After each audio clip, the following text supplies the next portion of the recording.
Hey guys, tonight we are going to travel back to a time when cars were made of heavy steel, traffic lights were merely suggestions, and the concept of a holiday shopping spree was less about clicking a button and more about physical survival. We are heading to the damp, gray streets of Philadelphia in the early 1950s to stand inside the heavy wool coat of a traffic police officer who just wants a nap. You probably believe this term, Black Friday, was cooked up by a boardroom of advertising executives trying to make a sales event sound cool. Or perhaps you think it refers to accounting books going from red ink to black ink because of all the profits. But the reality is far grittier and much more exhausted than that. The term actually began as a dark inside joke among police officers who were staring down a 12-hour shift of gridlock, exhaust fumes, and absolute chaos, wishing they were anywhere else but the center of town. Before you get too comfortable and possibly fall asleep halfway through, tap like and subscribe, but only if you genuinely enjoy this odd mix of boredom and history. It keeps the channel alive and the stories just sleepy enough to help you drift off again next time. I'd love to know where you are drifting off from tonight, so go ahead and post your location and your local time in the comments. It is always nice to see who is listening from the other side of the world. Now, dim the lights, let the world outside grow quiet, and turn on a fan if you like that soft, steady hum in the background. Let your shoulders loosen and your breathing slow. This is your time to drift. No rush, no deadlines, no noise. Just you, a little warmth in the air, and the faint whisper of history waiting to unfold. So, settle in, and let's ease gently into tonight's journey together. You are sitting in a high-backed wooden chair that feels a little too hard against your spine, though right now you hardly notice the discomfort because your stomach is pleasantly full. The room is dim, lit only by the amber glow of a floor lamp in the corner and the fading embers of a fire that has been burning steadily since the early afternoon. It is Thanksgiving night in Philadelphia, somewhere in the middle of the 1950s, and the air inside your row house is thick with the lingering, savory scent of roasted turkey, sage stuffing, and the sweet, slightly burnt aroma of pumpkin pie. The heavy curtains are drawn tight against the window, but you can feel the chill radiating from the glass, a cold presence pressing against the warmth of your home. It is a quiet night, the kind of silence that usually promises rest, but you know better. You shift your weight in the chair, the fabric of your trousers scratching softly against the upholstery. Your hands rest on the wooden armrests, fingers tracing the grain of the varnish, feeling the smooth, worn spots where you have sat 100 times before. Down the hall, the sounds of the house settling for the night are rhythmic and familiar. The radiator clanks with a distant, metallic echo, sending a burst of dry heat into the hallway. You can hear the soft ticking of the clock on the mantelpiece, measuring out the seconds of your remaining freedom. Most people in the city are currently tucking themselves into bed, groggy from the feast, looking forward to a long Friday off, a bonus holiday to bridge the gap between the celebration and the weekend. You do not have that luxury. You stand up slowly, your joints popping in the quiet room, and move toward the hallway where your uniform hangs waiting. It is a heavy thing, that uniform. The wool is thick, dense, and dark blue, designed to repel the biting wind that sweeps off the Delaware River But it also has a way of trapping the dampness of the city. You reach for the coat, feeling its substantial weight as you lift it from the hook. It smells faintly of mothballs and the specific, acrid scent of city traffic, burnt oil and ozone that never quite washes out, no matter how many times it is cleaned. You slide your arms into the sleeves, the lining cool against your skin for a moment before your body heat begins to warm it. You button it all the way to the chin, the brass buttons feeling cold and hard under your fingertips. Each button is a small anchor, securing you into the identity of a Philadelphia traffic officer, a guardian of the asphalt flow. You pick up your hat, the brim stiff and authoritative, and place it on your head, adjusting the angle in the dim reflection of the hall mirror. You look tired, but then again, every cop on the force looks tired this time of year. Historians still argue whether the exhaustion of the post-war era was a product of the rapid urbanization or simply the timeless fatigue of the working class. But looking at your own eyes in the glass, you know it is just the job. You check your pockets. The whistle is there, a small brass instrument that will soon become your only voice in the roar of the crowd. Your white gloves are tucked away, ready to be donned when you reach the intersection. They are pristine now, stark white cotton, but you know by the end of tomorrow they will be gray with soot and grime. You open the front door and step out into the night. The cold hits you immediately, sharp and damp. It is not the clean, crisp cold of the countryside, but the heavy, wet cold of a river city. The air tastes of coal smoke from 1,000 chimneys, mixed with the faint, metallic tang of the industrial yards down by the water. You close the door behind you, the latch clicking with a finality that separates you from the warmth of the holiday. The street is silent. Row houses stretch out in both directions, their brick facades dark and uniform, like a line of soldiers standing at attention. Street lamps cast pools of yellow light on the pavement, reflecting off the damp cobblestones, where the frost is beginning to form. You begin your walk toward the precinct, your boots striking the pavement with a dull, rhythmic cadence. You keep your head down, chin tucked into your collar, watching your breath form small clouds of white mist that vanish as quickly as they appear.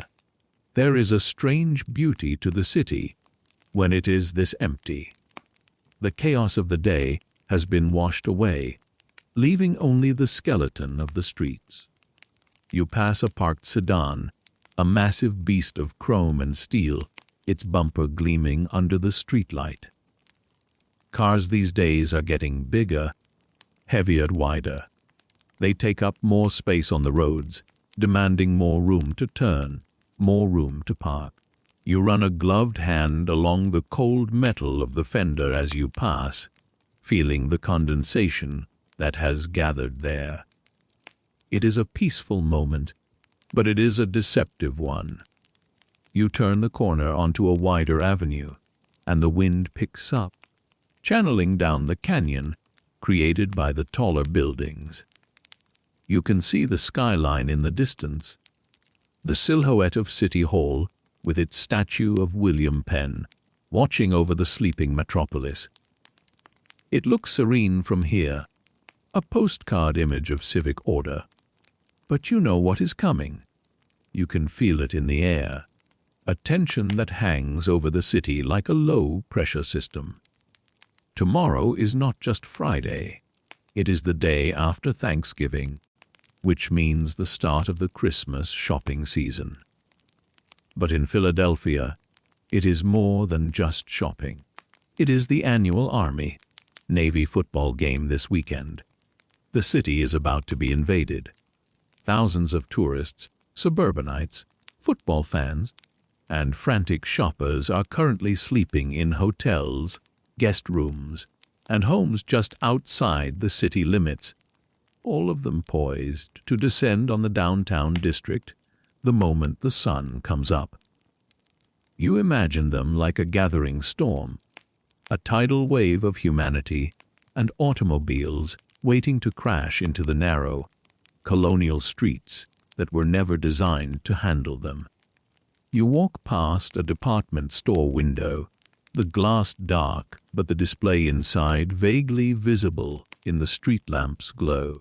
Mannequins dressed in winter finery stand frozen in joyful poses, surrounded by fake snow and brightly wrapped boxes. It looks festive, inviting. To you, it looks like the bait for a trap.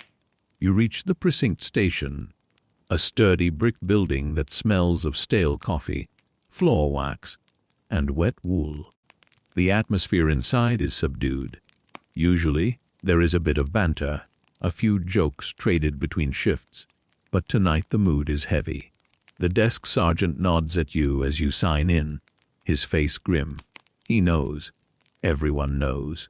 The roster on the wall is full. Every officer is on duty. No leave, no sick days, no exceptions. The department has cancelled all time off for the weekend. You find your locker and stow your personal items, swapping your scarf for the regulation one, checking your belt, your notebook. You can hear the low murmur of other men doing the same, a collective sigh of resignation before the battle. You make your way out of the station and head toward your assigned post. You have drawn a busy intersection in the heart of the shopping district, a place where three major streets converge in a tangle of trolley tracks and crosswalks. On a normal Tuesday, it is a headache. On the day after Thanksgiving, it is a nightmare. You arrive at the corner and stand there for a moment, looking at the empty asphalt. It is peaceful now. A stray newspaper tumbles across the road, pushed by the wind. The traffic lights click and change, cycling through green, yellow, and red for an audience of no one. The rhythmic mechanical sound is soothing, a steady heartbeat of the city's infrastructure, working exactly as it should.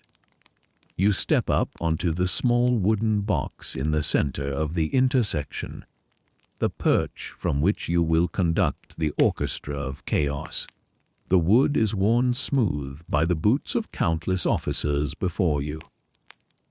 Standing there, elevated just a few inches above the road's surface, you feel a strange sense of ownership. This is your patch of ground. These are your lanes. For the next 12 hours, you will be the only thing standing between order and total collapse. You look down the long, straight avenue, watching the perspective lines vanish into the darkness.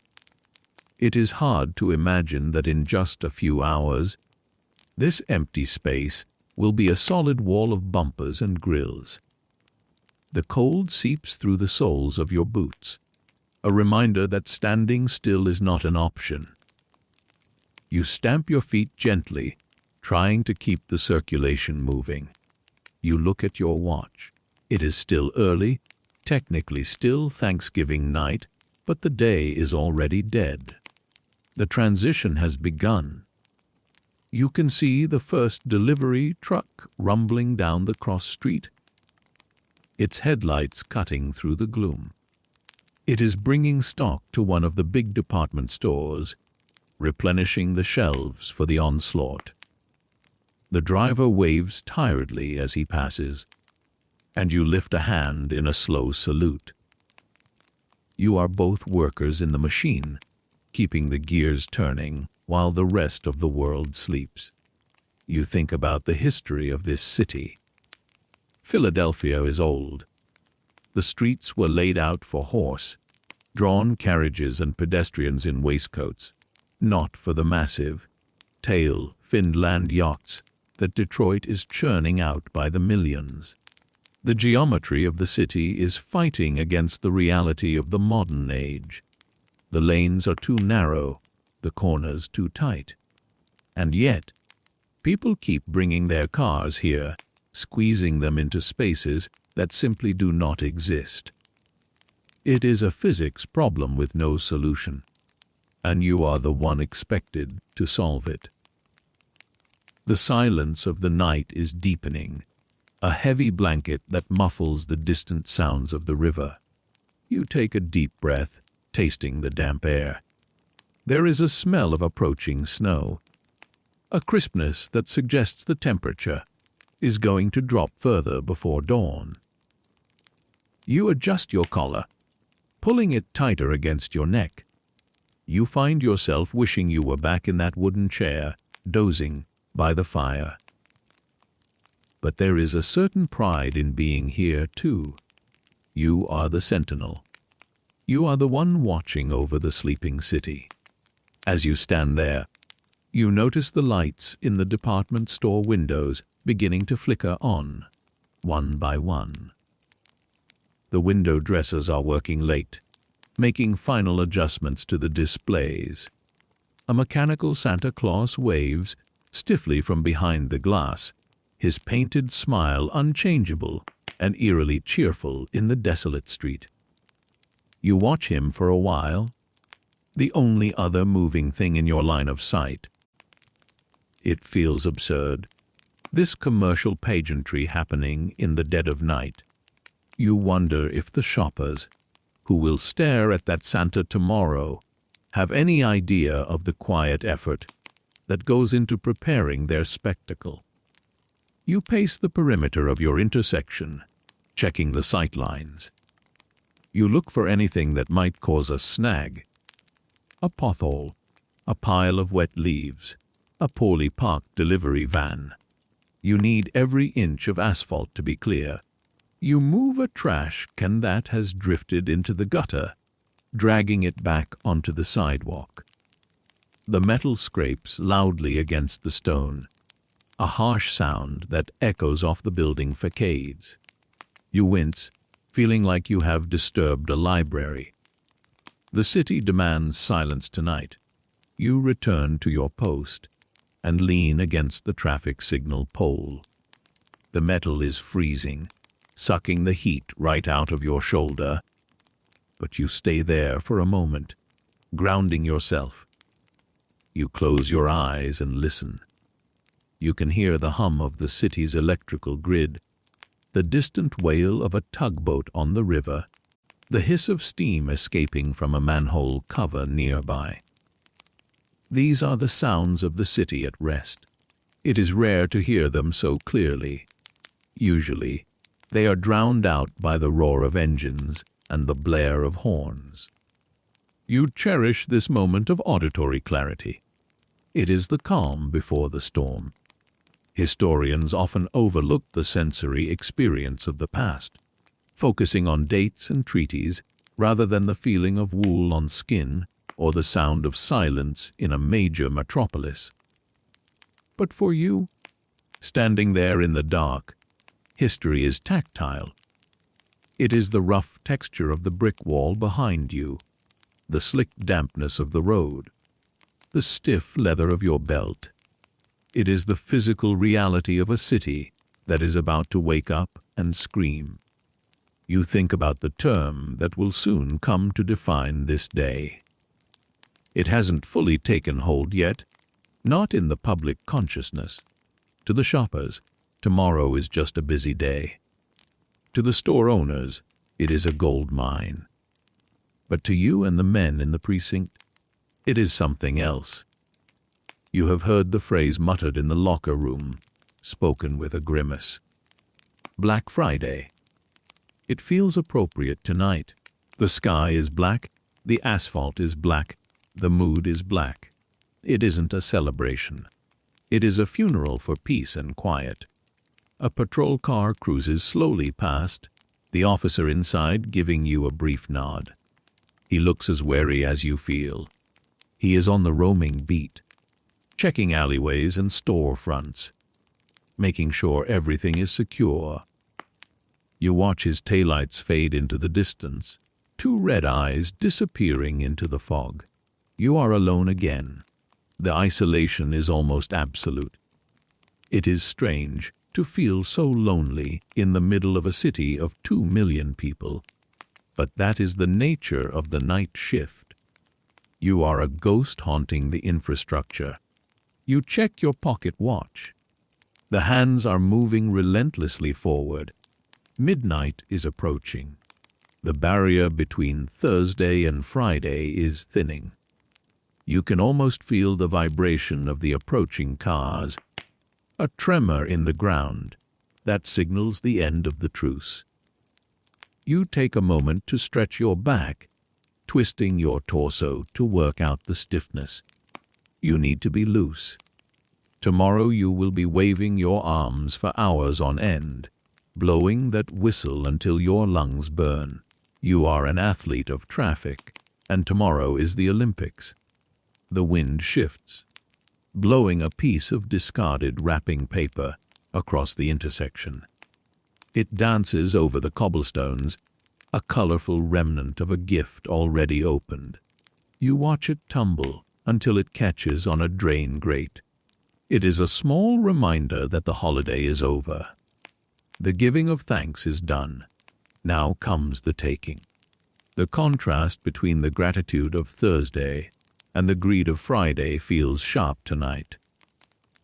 You are not a philosopher, but standing here in the dark, it is hard not to see the irony. You look up at the traffic light above you.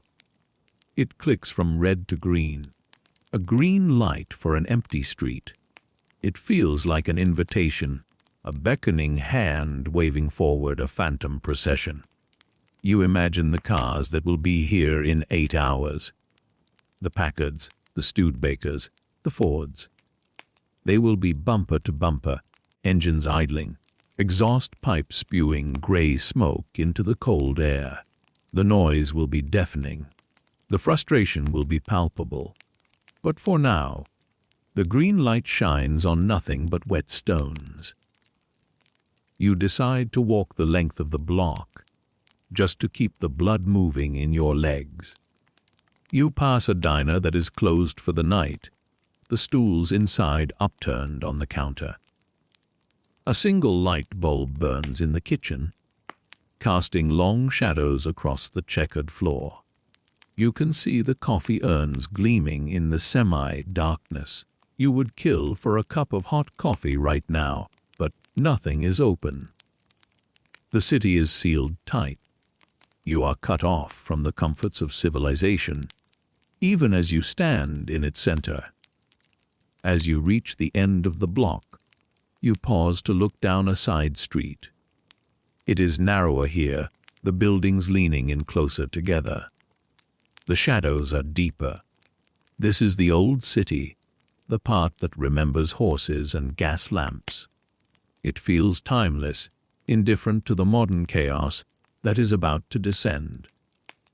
You appreciate the stillness of the architecture. The buildings are patient. They have seen centuries of crowds come and go. They will survive tomorrow, even if you feel like you won't. You turn back toward your intersection. The walk has warmed you slightly, but the dampness is persistent. It clings to your eyelashes, to the wool of your coat. You can feel the moisture settling into your bones. It is the kind of cold that makes old injuries ache. You rub your shoulder, remembering a fall you took on an icy patch last winter. The job leaves its marks on you, subtle reminders of every shift survived. You resume your position on the wooden box. The solitude is ending. You can sense it. The tempo of the city is changing. The distant hum is getting louder. A few more delivery trucks are moving on the peripheral streets. A taxicab speeds by 2 blocks over, its tires hissing on the wet pavement. The waking up process is slow, but it is irreversible. The beast is stirring. You take off your hat for a moment and run a hand through your hair. It feels cool and refreshing. You put the hat back on, pulling it down tight. You are ready, or as ready as you can be. You take the whistle from your pocket and hold it in your hand. The metal is smooth and cold. This is your tool, your weapon, your instrument.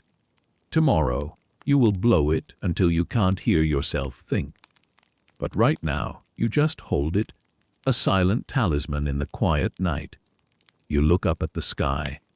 The clouds are low and thick, blocking out the stars. It is a solid ceiling of gray, reflecting the city lights back down. It creates a claustrophobic feeling, as if the city is a room with the doors locked. There is no escape. You are in the box, and the lid is closed. You take a deep breath, filling your lungs with the cold, smoky air. You exhale slowly, watching the steam rise. The silence is almost perfect now. No cars, no voices, just the wind and the lights. You close your eyes for 1 second, savoring the peace. You know it is the last peace you will know for a very long time. When you open your eyes, the street is still empty, but the feeling has changed. The waiting is almost over. The silent streets of Philadelphia are holding their breath. You tighten your grip on the whistle. The storm is coming. The darkness of the early morning begins to dilute, turning from a deep charcoal to the color of a bruised plum, and you feel the shift in the city's rhythm. Before you actually see it, you are standing just outside the precinct doors now, having reported for the official start of the daylight rotation. The silence of the night watch is gone, replaced by the tentative, mechanical clearing of throats as Philadelphia prepares to speak. The air is still biting, perhaps even colder now that the sun is threatening to rise, a damp chill that seems to hunt for any gap in your scarf. You pull the heavy wool closer to your neck, feeling the scratchy comfort of the fabric, and watch the streetlights flicker out one by one. It is a slow, cascading extinction, a signal that the artificial protection of the night is being withdrawn, leaving you exposed to the gray reality of the morning. You step back inside the station for a brief moment to warm your hands before the long haul begins. The interior of the precinct is a stark contrast to the quiet streets you just left. It is a hive of low-level activity, smelling intensely of floor wax, old paper, and the distinct, oily aroma of gun oil. Officers are moving through the hallways with a kind of grim purpose, adjusting belts, checking holsters, and pulling on thick leather gloves. There is no boisterous laughter this morning, no recounting of Thanksgiving feasts. Everyone knows what is waiting outside. The roster on the bulletin board is a sea of names. Every single badge in the district has been called in.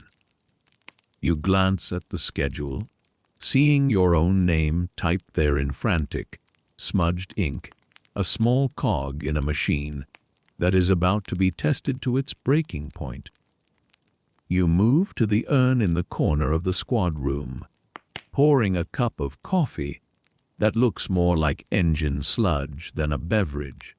The ceramic mug is thick and chipped at the rim, warm against your cold fingers.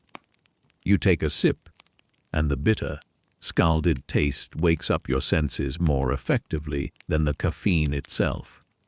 Around you, other men are doing the same, silent rituals of preparation. You see a veteran sergeant tightening the chin strap of his hat, his face set in a mask of stoic resignation. He catches your eye and gives a nearly imperceptible nod, a shared acknowledgement of the coming storm. There is a brotherhood in this misery, a silent bond forged in the anticipation of gridlock. Leaving the station, you step back out onto the sidewalk, and now the change is undeniable. The first heavy rumblings of the invasion have arrived. It starts not with a roar, but with a low, vibrating hum that seems to emanate from the pavement itself. You can feel it through the soles of your boots, a tremor of heavy steel in motion. The first cars are rolling into the downtown district, and they are nothing like the sleek, aerodynamic shapes of the future. These are the machines of the early 1950s, massive, lumbering beasts of chrome and iron, built like tanks and powered by engines that drink gasoline with reckless abandon. You watch a dark blue sedan turn the corner, its suspension groaning softly under the weight of its own body. It is a Packard, recognizable by its bulbous hood and the elegant, swan-like ornament perched on the front. It moves with a heavy grace, the tires hissing on the damp asphalt. Behind it comes a Chevrolet, then a Ford, then a delivery truck with fading lettering on the side. They are moving slowly, tentatively, like large animals entering a watering hole, but you can see the line stretching back, nose to tail, disappearing into the morning mist. The sheer physical presence of these vehicles is overwhelming. They take up so much space, their fenders wide and imposing, their grills grinning with metallic teeth. You begin your walk toward your assigned intersection, moving against the flow of the incoming tide. The noise is building now. It is a layered sound, the deep, throaty idle of V8 engines, the squeal of cold brakes, the grinding of gears as drivers wrestle with manual transmissions that haven't quite warmed up yet. In the 1950s, driving is a physical act. There is no power steering to glide you around a corner with a finger's touch. These drivers are working, hauling the steering wheel's hand over hand, their breath fogging up the windshields. You can see them through the glass, fathers in fedoras gripping the wheels, mothers in the passenger seats clutching handbags, children in the back bouncing with uncontained energy. As you reach the main avenue, the scale of the situation becomes clear. The street, which was empty only hours ago, is now a river of gray and black metal. The cars are packed tight, leaving mere inches between bumpers. The exhaust fumes are already beginning to pool in the canyon of the street, a blue, gray haze that hangs at waist height, stinging your eyes and coating the back of your throat with the taste of lead. It is a sensory assault that is somehow both dull and intense. The colors are muted. The cars are mostly dark blues, greens, blacks, and grays. But the smell and the sound are vivid. You step off the curb and wade into the sea of idling steel, raising a white, gloved hand to halt a creeping brick. The driver looks at you with a mixture of annoyance and pleading. He wants to move, to get to the parking garage, to start the day. You hold him there, your palm flat against the air, asserting the authority of the uniform. You are the dam, and he is the water. You blow a short, sharp note on your whistle, the sound cutting through the low rumble of the engines, and wave the cross traffic through. A trolley car clatters past, its metal wheels shrieking against the tracks, sparking blue against the gray morning. The trolley is packed to the gills, faces pressed against the windows, a rolling tin can of humanity adding its own chaos to the mix. Historians still argue whether the intensity of this particular traffic phenomenon was driven more by the post-war economic boom or simply by the novelty of car ownership spreading to the suburbs. In the previous decade, gas rationing and war efforts had kept the streets relatively clear, but now every family seems to have a vehicle and a burning desire to bring it into the narrowest streets of America's oldest cities. You are witnessing the collision of 18th century urban planning with 20th century automotive ambition. The streets were designed for two horses to pass each other comfortably. They were definitely not designed for 2 lanes of wide body sedans and a trolley line. You watch as a driver attempts to parallel park a massive Cadillac into a space that looks barely large enough for a bicycle. It is a painful process to watch. The car lurches backward, stops, lurches forward, the driver sweating despite the cold. Horns begin to blare behind him, a discordant symphony of frustration. You walk over, tapping on the fender with your knuckle, signaling him to move on. There is no time for parking finesse today. If you can't fit, you keep moving. The driver looks crushed, but he nods and pulls back into the flow, the opportunity lost. You feel a pang of sympathy, but it is quickly swallowed by the necessity of movement. If one car stops, the whole city stops. The sun has fully risen now, though you wouldn't know it from the sky. It remains a flat, featureless sheet of slate, diffusing the light into a shadowless glare. The street lamps have turned off, but the headlights of the cars are still on, twin beams of yellow cutting through the exhaust fog. The air is getting thicker, warmer, not from the sun, but from the collective heat of thousands of engines. You can feel the warmth radiating from the grilles as you walk between the lanes.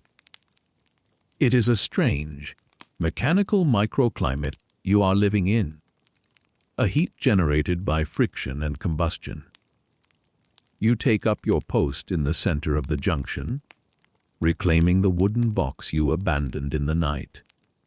From this slight elevation, you can see down the 4 radiating streets. They are all full. It is as if the earth has opened up and vomited automobiles. You begin the rhythm of the day. Turn, blow, wave. Turn, blow, wave. It is a dance you know by heart, but today the tempo is sluggish. The cars move like molasses.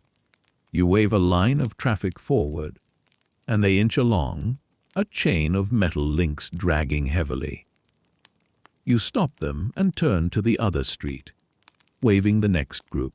They lurch forward, gaps closing, engines revving. You notice the little details of the vehicles as they pass. The hood ornaments are fascinating. Chrome jets, flying ladies, leaping jaguars, all pointing forward toward a destination they cannot reach. You see the fogged-up windows where passengers have wiped circles to see out, framing their faces like portraits in a gallery of impatience. You see the roof racks loaded with nothing yet, waiting for the purchases of the day. There is a sense of potential energy in the gridlock, a coiled spring that wants to release, but has nowhere to go.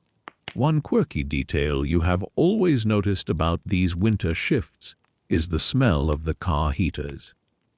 In these days, the heaters often smell of dust burning off the core, a dry, scorching scent that mixes with the damp wool of the passengers' coats.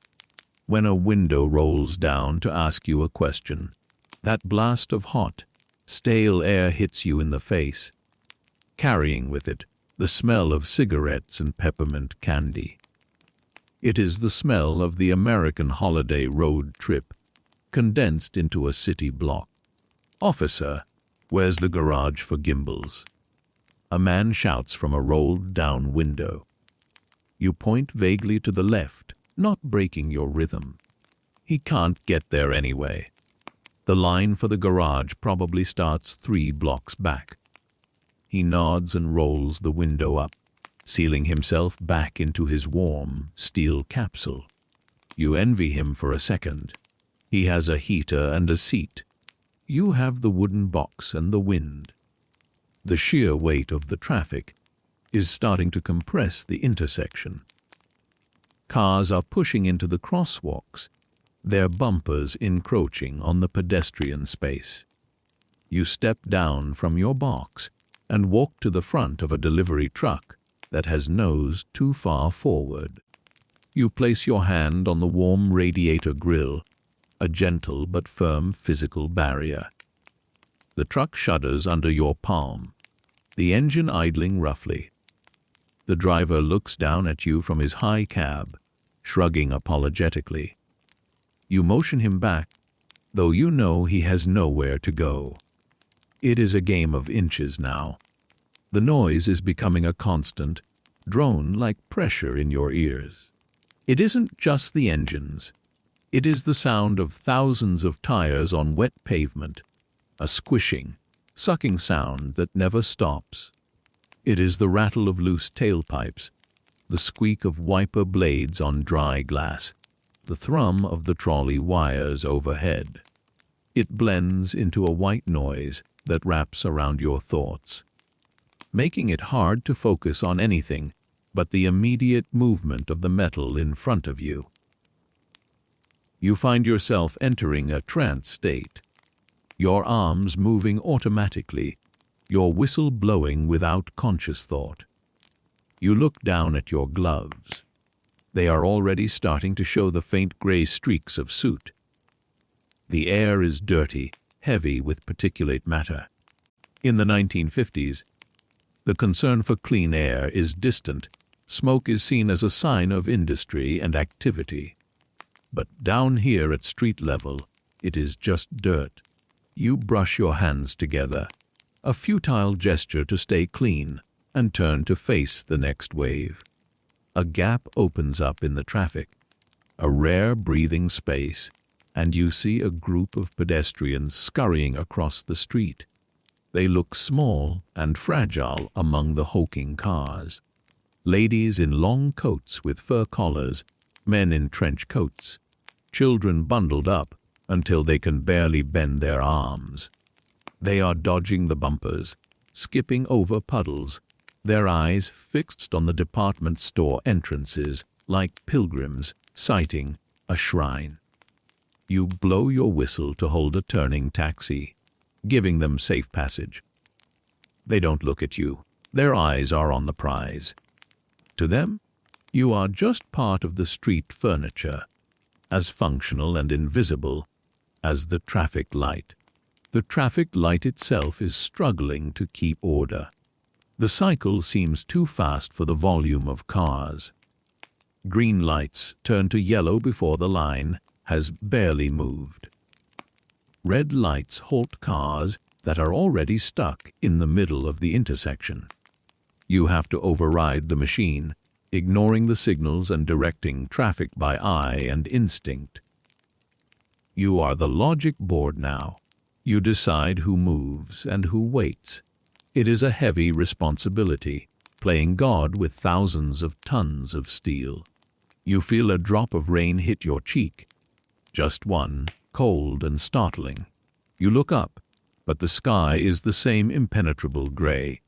Another drop hits your hand. It is starting. A cold, miserable drizzle that will turn the suit into slime and make the cobblestones treacherous. You adjust your hat, tilting the brim forward to shield your face. The weather is joining forces with the traffic to test your resolve. The drivers turn on their wipers, adding a new rhythm to the visual field. Thousands of black blades swiping back and forth, in a mesmerizing, syncopated beat. As the morning deepens, the composition of the traffic shifts slightly. The early delivery trucks are mostly stuck or parked now, replaced by more and more private cars. The suburbs are emptying out. You can tell the suburban cars by their pristine condition, polished and gleaming, contrasting with the grimmier city taxis and work vehicles. These cars carry the families who have driven in from the quiet, leafy neighborhoods for the big day out. They look nervous. They aren't used to this kind of density. You see a driver hesitate at a green light, overwhelmed by the aggression of the city drivers around him. You give a sharp blast on the whistle and a sweeping arm motion, urging him on. Welcome to Philadelphia, you think. Keep moving. The clogging mentioned in the outline is no longer a metaphor. It is a physical reality. The avenues are arterial veins that have been blocked. The flow is sluggish, pulsing weakly. You can see the frustration building inside the cars. Hands drumming on steering wheels, heads turning to talk to passengers with animated, angry gestures. The holiday spirit is evaporating, replaced by the primal urge to be somewhere else. You are the focal point of their anger, the visible representative of the delay. You keep your face neutral, a mask of professional detachment. You can't let them see that you are just as trapped as they are. You glance at the clock on the bank building down the street. It is only mid-morning. The day has barely begun. The realization hits you with the weight of a physical blow. You have hours and hours of this ahead of you. The line of cars stretches to the horizon, an infinite supply of metal and exhaust. You take a deep breath of the oily air, blow your whistle, and wave the next car forward. The rumble of the engines answers you, a deep, mechanical growl that seems to say, "We are here. We are not moving. And we are only the beginning." The gridlock has officially set in. The wheels have stopped turning. The city is a parking lot. You stand in the middle of it all, the conductor of a symphony that has forgotten the music. You adjust your stance, finding a comfortable position for your tired feet, and prepare for the long, gray siege of the daylight hours. The first heavy rumblings have become a steady, deafening roar, and the black mood of the day is settling in over the intersection, like the soot falling from the sky. The composition of the metal river flowing past your knees begins to change as the morning matures into the heavy, gray density of midday, while the early hours were defined by the personal sedans of suburban fathers and the boxy utility of delivery trucks. A new challenger has entered the arena, one that dominates the narrow colonial streets with the grace of a hippopotamus in a bathtub. The charter buses have arrived. They come in convoys, rolling behemoths of riveted aluminum and glass, their engines producing a deep, resonant idle that rattles the fillings in your teeth. These are the vessels of the invasion force, carrying the Second Army that descends upon Philadelphia every year at this time, the football fans. You watch as a massive Greyhound bus, painted in sleek silver with blue stripes, attempts to negotiate the right hand turn at your intersection. It is a geometrical impossibility that you are forced to referee. The bus driver, seated high above the fray behind a steering wheel the size of a manhole cover, looks down at you with a mixture of determination and apology. He has to swing wide, pushing the nose of his Leviathan into the opposing lane, just to clear the corner, effectively blocking traffic in all four directions. You blow your whistle, a long, sustaining note that signals a total freeze, and step into the path of the oncoming cars to hold them back. They stop, their bumpers dipping as brakes are applied, and the bus begins its slow, agonizing pivot. This is the unique alchemy of this particular Friday. It is not just the shoppers, desperate to secure the first televisions and toaster ovens of the holiday season. It is the collision of commerce and sport. The Army-Navy game, a spectacle that draws tens of thousands of spectators, is scheduled for tomorrow, and the city is the neutral ground where the two factions meet. The hotels are fully booked. The restaurants are stockpiling potatoes, and the streets are filling with a mixture of rivalry and retail that creates a density unlike anything else in the calendar year. As the bus completes its turn, the side panels scraping the air mere inches from a lamppost, you see the passengers pressed against the windows. They are distinct from the shoppers.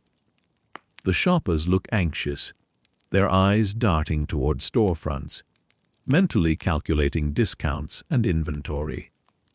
The football crowd looks triumphant. You see young men in the crisp, high-collared uniforms of cadets and midshipmen, their faces flushed with the excitement of a weekend pass. You see older men in heavy wool coats, wearing scarves striped in navy blue and gold, or black and gold, the tribal colors of the weekend. They are singing inside the bus. You can't hear the words through the thick glass and the engine roar, but you can see their mouths moving in unison, a silent choir of team spirit trapped in a steel cage. The bus finally clears the intersection, leaving a cloud of blue diesel smoke in its wake that hangs heavy in the damp air. You wave the backlog of cars forward, but the flow is ruined. The rhythm you established earlier is gone, replaced by a stop and start stutter that is far more exhausting to manage. Before you can settle back into a cadence, another bus appears, then another. They are ferrying fans from the train station to the hotels, from the hotels to the stadium, from the stadium to the bars. They are distinct islands of moving population, displacing the smaller cars and clogging the arteries of the city. On the sidewalks, the situation is mirroring the chaos of the street. You glance over to the corner, where the curb is no longer a defined boundary, but a suggestion that is being ignored. The pedestrian traffic has swelled to a critical mass.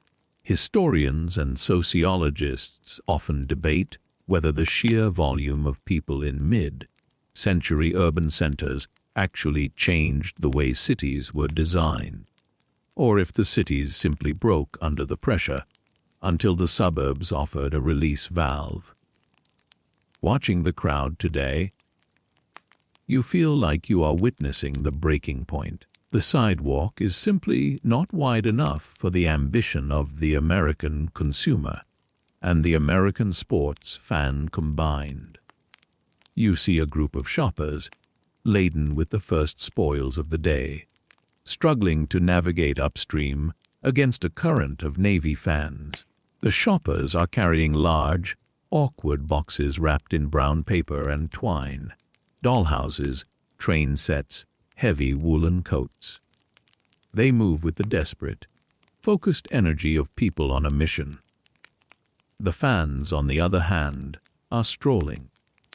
They are tourists in their own country, looking up at the architecture, pointing at the statue of William Penn atop City Hall, stopping in the middle of the pavement to light cigars or check maps.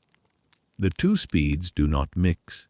You watch a woman with a towering stack of hatboxes collide gently with a man waving a "Beat Army" pennant. There is a moment of friction, a shuffling of feet, a rearranging of packages, and then they flow past each other, swallowed up again by the stream. The sheer variety of humanity on display is hypnotic. You see fur coats brushing against military surplus jackets. You see expensive leather luggage being dragged alongside canvas duffel bags. The city has become a funnel, and everyone is trying to squeeze through the spout at the same time. The noise level, even dampened by the thick air, is rising. It is a low frequency hum of thousands of conversations, the scuffing of leather soles on concrete, the rustle of shopping bags, and the distant, brassy sound of a marching band warming up somewhere blocks away. A taxi cab, painted in the bright yellow and black checker pattern, tries to weave through a gap between a bus and a parked delivery truck. It gets stuck, wedged in at an angle that blocks the crosswalk. You sigh, the breath escaping you as a visible puff of white steam, and walk over to the driver's window. He is drumming his fingers on the dashboard, a cigarette dangling from his lip. You don't need to speak. You just point backward. He shakes his head, gesturing that there is a car behind him. You walk to the car behind him, a sleek new Ford with a family inside eating sandwiches. You motion for them to reverse. The father looks in his rearview mirror, shakes his head, and points behind him. It is a chain reaction of immobility. You are the curator of a museum of stationary vehicles. You return to your wooden box, feeling the vibrations of the engines traveling up through your boots. The ground itself feels alive, trembling under the weight of the idling machines. The mixture of the two crowds, the shoppers and the fans, creates a unique visual texture to the day. The shoppers bring the colors of the season: reds, greens, silvers. The fans bring the colors of the regiment: slate grays, navy blues, brass buttons catching the flat light of the sky. It is a tapestry of post-war America woven together on a loom of asphalt. You notice a particular bottleneck forming near the entrance of a large department store on the corner. The revolving doors are spinning so fast they look like a blur, inhaling people from the street and exhaling them into the warmth of the retail floor. But the fans aren't going in. They are congregating outside, waiting for friends, checking their watches, creating eddies in the flow of the sidewalk. They stand in circles, their backs to the street, forming unconscious barricades that force the shoppers to step off the curb and into the gutter. This is where your job becomes dangerous. You now have pedestrians walking in the street, using the sliver of space between the parked cars and the moving traffic as a makeshift sidewalk. You see a mother pulling a reluctant child by the mitten, walking dangerously close to the spinning tires of a slow-moving truck. You blow your whistle sharply, pointing them back to the safety of the curb. She looks at you, exhausted and harried, her face pale in the cold light. She mouths something that might be an apology or might be a complaint, and drags the child back onto the overcrowded pavement. You feel a pang of sympathy. She is just trying to get from point A to point B, but today, the space between those points has vanished. The buses keep coming. You count them as a way to keep your mind occupied. 12, 13, 14. Each one is a capsule of energy, sealed tight against the cold. You catch glimpses of the lives inside. A young couple leaning heads together in the back row. An elderly man sleeping with his mouth open, his head rattling against the glass. A group of boys pressing their faces against the window, making funny faces at you as they pass. You keep your expression stone-faced, the professional mask of the law, but inside, you feel a strange kinship with them. They are trapped in the box. You are trapped outside of it. The smell of the street is changing too. The earlier scent of raw exhaust is now mixed with the smell of roasting chestnuts from a vendor cart on the corner. The smoke from his charcoal brazier drifts across the intersection, a sweet, nutty aroma that clashes with the acrid fumes of the buses. It reminds you that you haven't eaten since before your shift started. Your stomach gives a hollow rumble, but there is no time for a break. The traffic does not pause for lunch. In fact, it seems to be getting denser as the lunch hour approaches. The office workers are now joining the fray, adding a layer of gray, suited commuters to the colorful mix of shoppers and fans. There is a moment of near disaster when a trolley car, clanging its bell furiously, tries to force its way through the intersection. At the same time, a group of army cadets decides to run across the street against the light. They are young, athletic, and invincible in their own minds, dodging the traffic with laughing arrogance. You step down from your box, your hand raised in a command to stop, but they are already halfway across, weaving between the bumpers. The trolley driver slams on his brakes, the metal wheels shrieking in protest, sparks showering down from the overhead wire. The cadets reach the other side and disappear into the crowd, leaving you with a stopped trolley and a heart rate that has spiked considerably. You take a deep breath, steadying your hands, and signal the trolley to proceed. It lurches forward with a groan, the driver shaking his fist at the retreating backs of the young men. This clash of cultures, the disciplined, slow-moving hierarchy of the military academy versus the chaotic, individualistic scramble of the bargain hunters, is fascinating to observe from your vantage point. The military men move in packs, seeking order and finding none. The shoppers are lone wolves, or small hunting parties, focused solely on the acquisition of goods. When they meet on the asphalt, it is a collision of two different types of determination. The fans want to conquer the city, the shoppers want to buy it.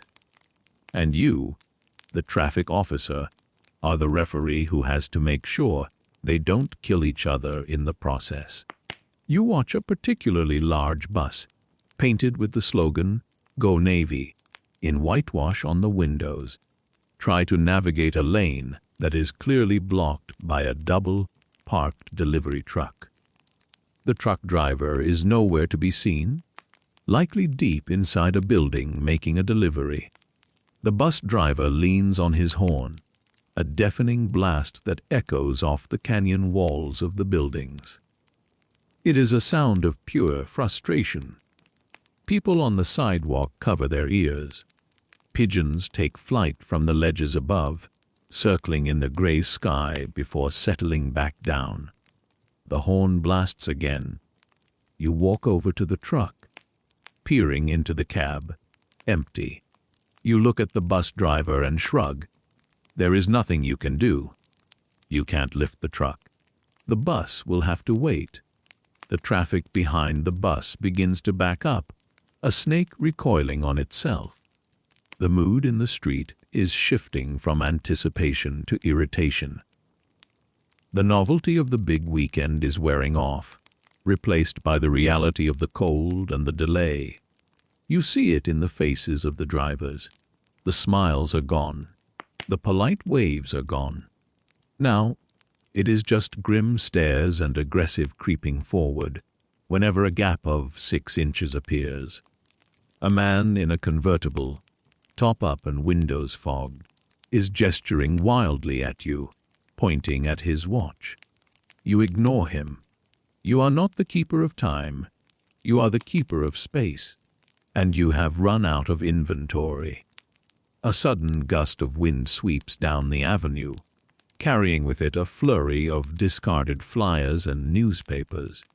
They swirl around your legs, dancing over the wet cobblestones.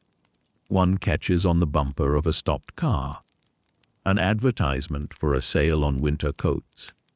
It flaps there helplessly, a symbol of the commercial storm that has engulfed the city. You stomp your feet to bring the feeling back into your toes. The dampness is seeping through the leather of your boots.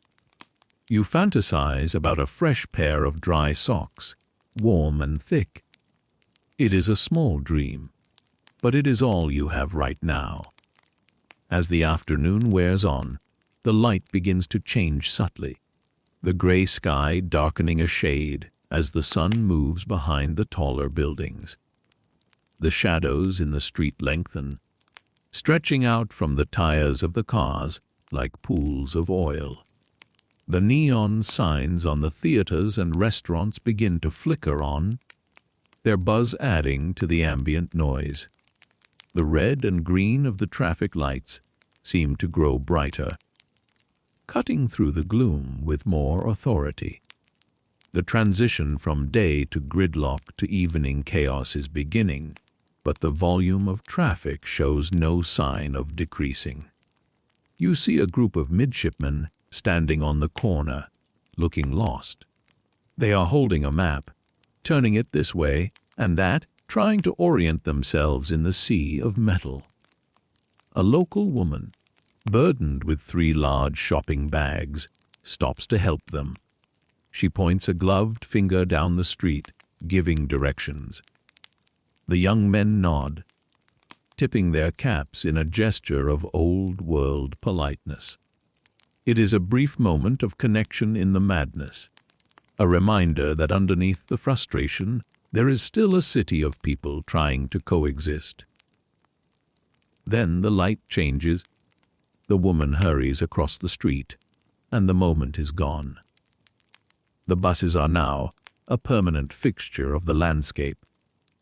They form a wall of steel along the curb, blocking the view of the storefronts.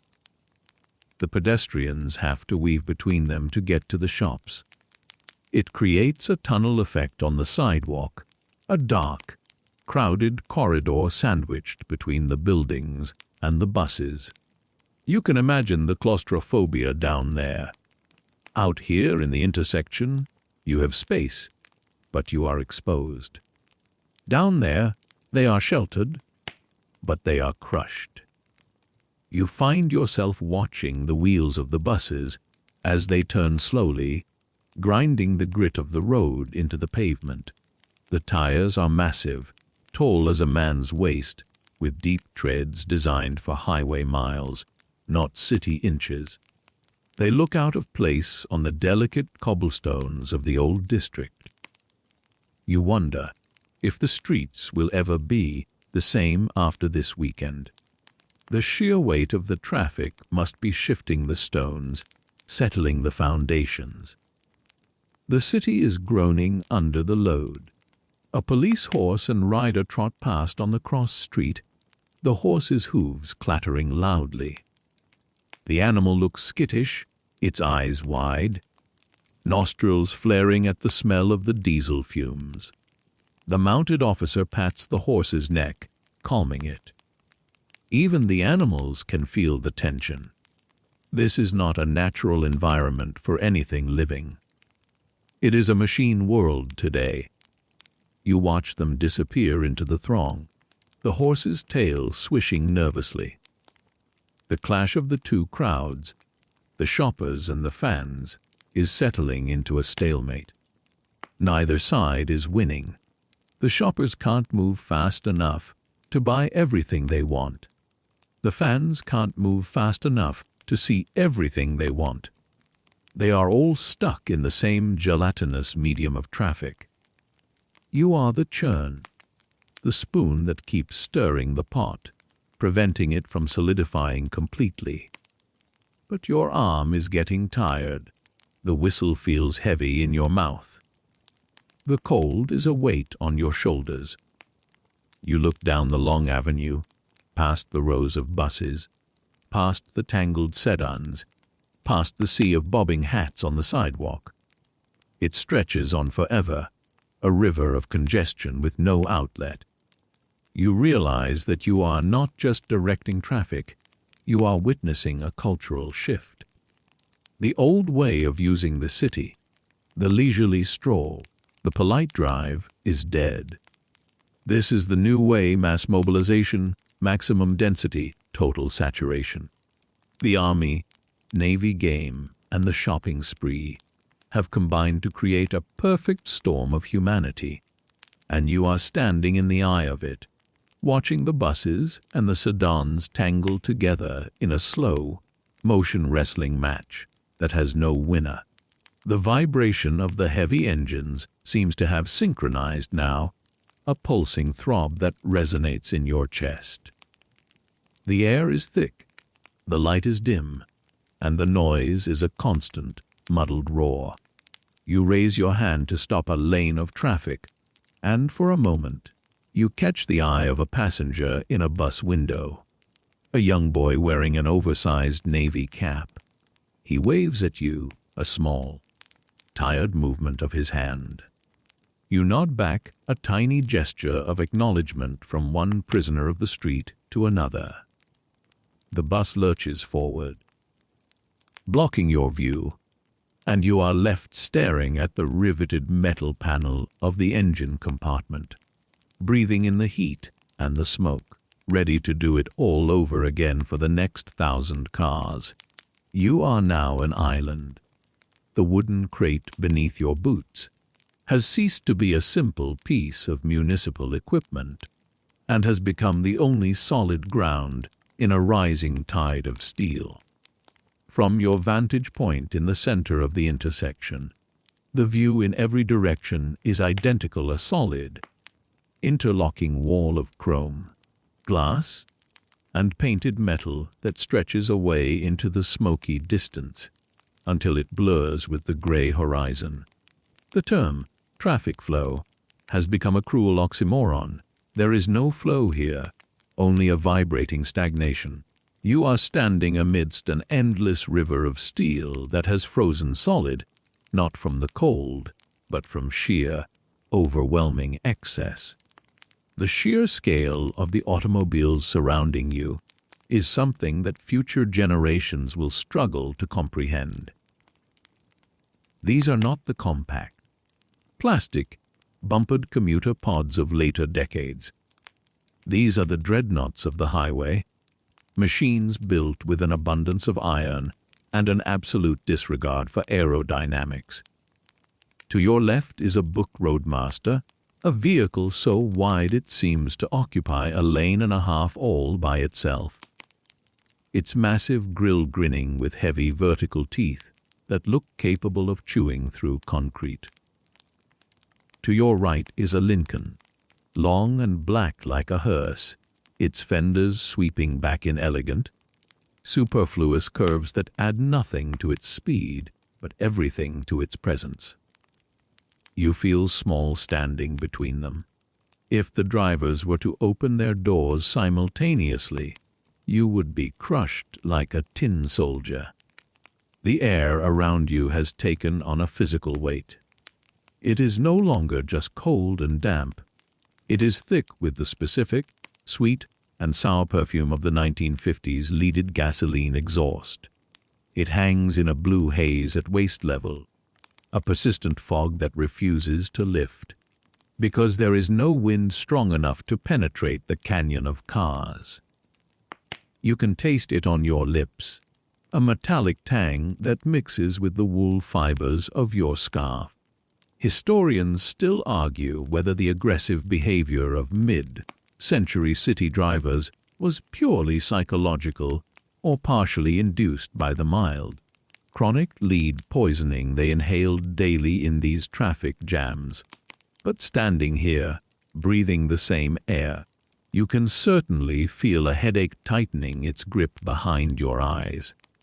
You rotate slowly on your box, surveying your domain. The view is a study in monotony. Roof after roof, hood after hood. You see the glossy black of the sedans, the muted two-tone greens and creams that are popular this year, and the occasional flash of a bright red convertible, looking woefully out of place in the gloom. The cars are so close together that you could walk from one side of the avenue to the other by stepping on the bumpers, never touching the ground. It is a tempting thought. You imagine hopping from hood to hood, like a frog on lily pads, escaping the noise and the fumes, leaving the gridlock behind. But you are the anchor. You cannot leave. The noise has evolved from a roar into a drone, a low-frequency vibration that you feel in your skeleton more than you hear with your ears. It is the sound of thousands of large, displacement engines idling simultaneously, a collective, mechanical purr that is both sleepy and menacing. Occasionally, a radiator fan kicks on with a sudden whoosh of air, or a belt squeals in protest, piercing the drone. You watch a puff of blue smoke rise from the tailpipe of an old truck 3 cars back, a rhythmic puff, puff, puff that matches the sputtering of its engine. It is hypnotic. You find yourself staring at it, counting the puffs, losing track of time in the repetition. You snap your attention back to the immediate task. A gap has opened up, perhaps 3 feet of space. In the northbound lane, it is a precious commodity. You blow your whistle, the sound sharp and demanding, and wave your arm in a grand, theatrical gesture, commanding the lead car to advance.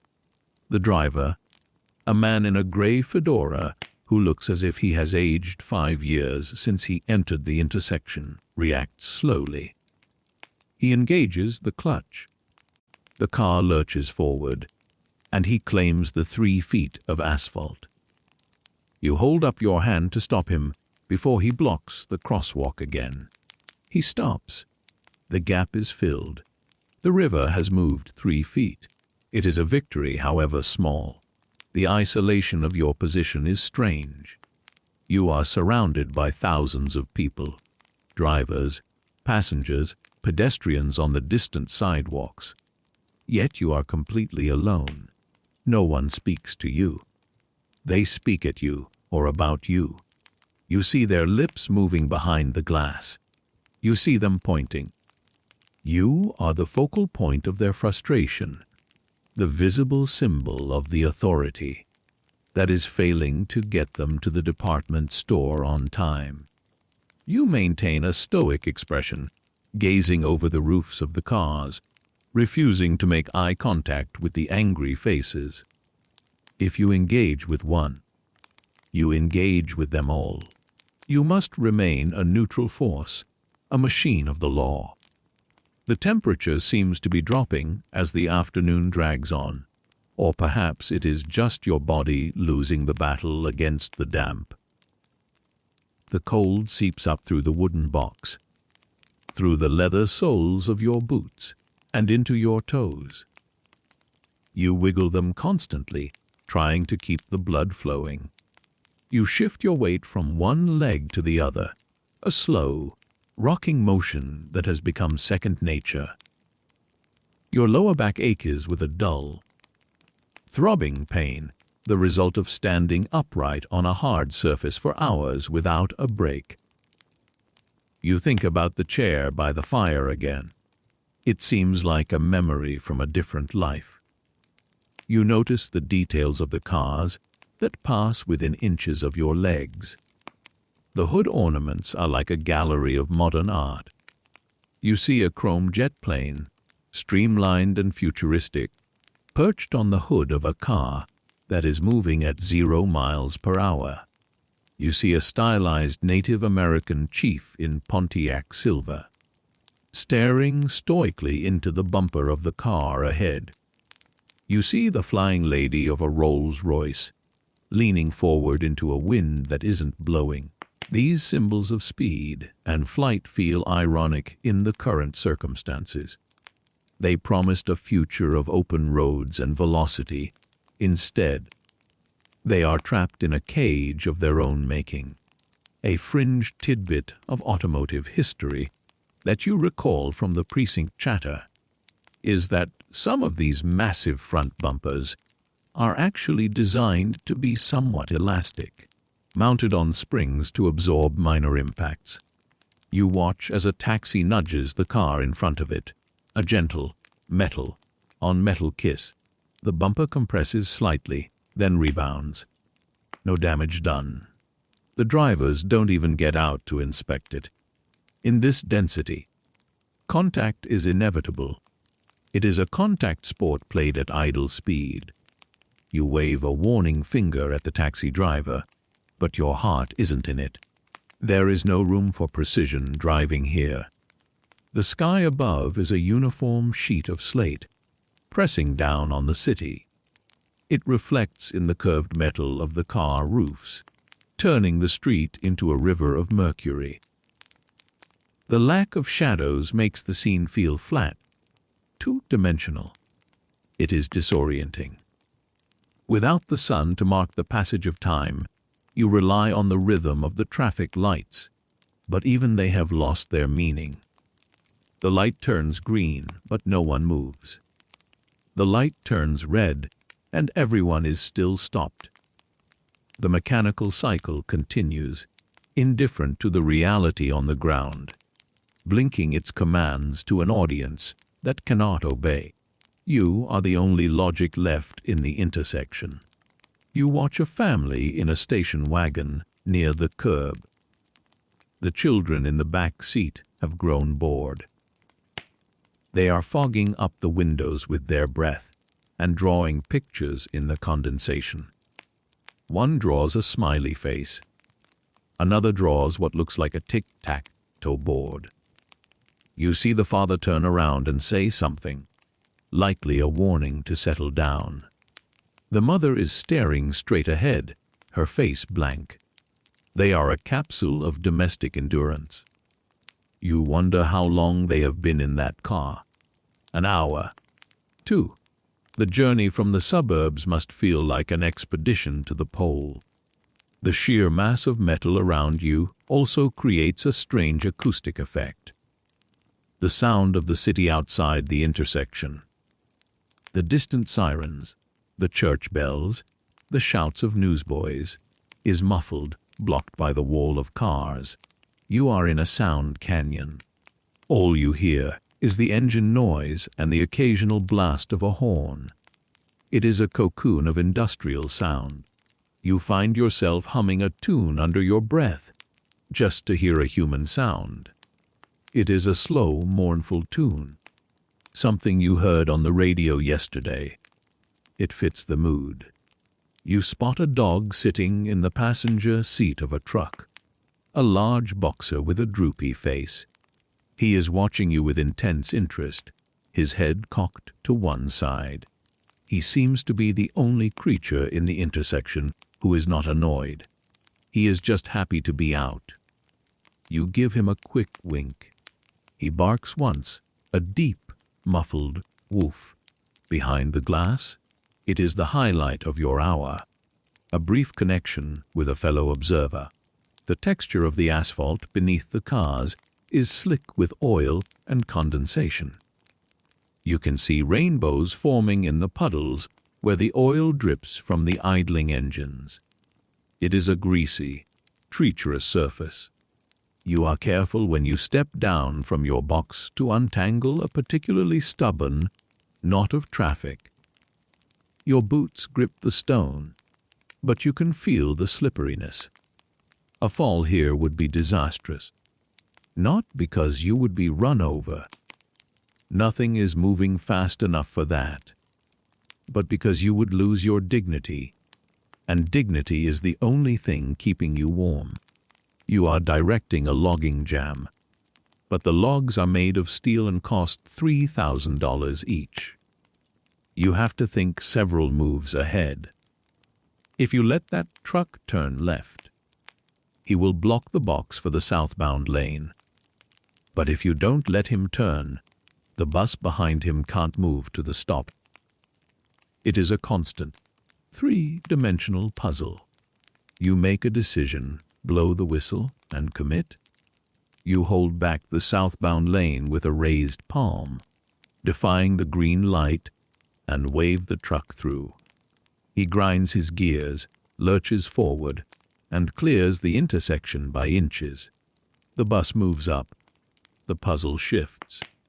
You solved one piece, but created another. There is a certain beauty in the machinery, even in this state. You admire the curve of a fender, the gleam of a hubcap, the deep luster of the lacquer paint. These cars are built by craftsmen. They are solid, heavy, substantial. They represent the industrial might of the nation. Standing in the middle of them, you feel like you are standing in the middle of a factory floor, surrounded by the product. It is an impressive, if overwhelming, display of American productivity. If you think your modern commute is bad, imagine being stuck in a car with a manual transmission. No air conditioning, heavy steering, and a clutch that requires the leg strength of a mule, all while wearing a wool suit and a hat. The endless river of steel is also a river of heat. Despite the cold air, the heat coming off the engines is palpable. If you stand too close to a grill, you can feel the waves of warmth. It is a dry mechanical heat, smelling of hot metal and rubber. It creates a strange microclimate in the intersection. Your face is cold, whipped by the wind, but your legs are warm, bathed in the engine wash. It is an uncomfortable contrast, confusing your body's thermostat. You unbutton the top button of your coat for a moment, then button it again as a gust of wind hits your neck. You can't get comfortable. You notice a driver reading a newspaper spread out over his steering wheel. He has given up on moving. He is reading the sports page, likely checking the lineups for tomorrow's game. You tap on his window with your knuckle. He jumps, startled, the paper crinkling. You point forward. The car in front of him has moved 5 feet. He nods, embarrassed, folds the paper, and creeps forward. It is a constant battle against apathy. The drivers are checking out, resigning themselves to their fate. You have to keep them engaged. Keep them ready to move the instant a gap appears. You are the coach of a very tired team. The light begins to fail in earnest now. The gray sky deepens to charcoal. The headlights of the cars become more prominent, hundreds of yellow eyes staring at you. The red taillights paint the wet pavement with streaks of crimson. The scene transforms from a study in gray to a study in chiaroscuro, light and dark. The reflections on the chrome become sharper, more jagged. The intersection takes on a noir quality, moody and dramatic. You feel like a character in a black and white movie, the lonely cop on the beat, solving the mystery of the missing motion. You check your watch, holding it up to catch the light from a nearby street lamp. The shift is far from over. The day is dragging its heels. You feel a wave of exhaustion wash over you, a physical heaviness that pulls at your shoulders. You want to sit down. You want to close your eyes. But the river of steel demands your attention. If you stop, even for a minute, the gridlock will harden into concrete. You have to keep the blood flowing in the veins of the city, even if the heart is beating very slowly. As you scan the endless line of cars, you spot something unusual: a horse-drawn carriage, likely a tourist attraction or a very stubborn delivery man wedged between a bus and a convertible. The horse looks miserable, its head hanging low, steam rising from its flanks. It is a relic of the past, trapped in the nightmare of the present. You feel a kinship with the animal. You are both biological entities, caught in a mechanical world, doing a job that has become impossibly difficult. You give the driver a sympathetic nod. He tips his cap, a gesture from another century. The frustration of the drivers is palpable, a static charge in the air. You can feel it pricking your skin. They want to be home. They want to be shopping. They want to be anywhere but here. You are the barrier. You are the man saying, "Stop," when they want to go. It takes a certain kind of mental armor to absorb that much directed negativity for hours on end. You build a wall around yourself, a mental shield that deflects the glares and the muttered curses. You focus on the mechanics of the job, angle of the arm, pitch of the whistle, speed of the gesture. You become a machine to survive the machines. You look down at the street again. The white paint of the crosswalk is almost invisible, covered in a layer of black grime deposited by the tires. The city is getting dirty. The pristine morning is a distant memory. Everything is covered in a film of soot and oil. You rub your gloved thumb against your other palm. The white cotton is now a dark, streaky gray. You are becoming part of the landscape, camouflaged by the filth of the traffic. A sudden blare of a horn, long and sustained, snaps you out of your reverie. Somewhere down the line, someone has lost their patience completely. It is followed by another horn, then another. A chorus of dissent rises from the steel river.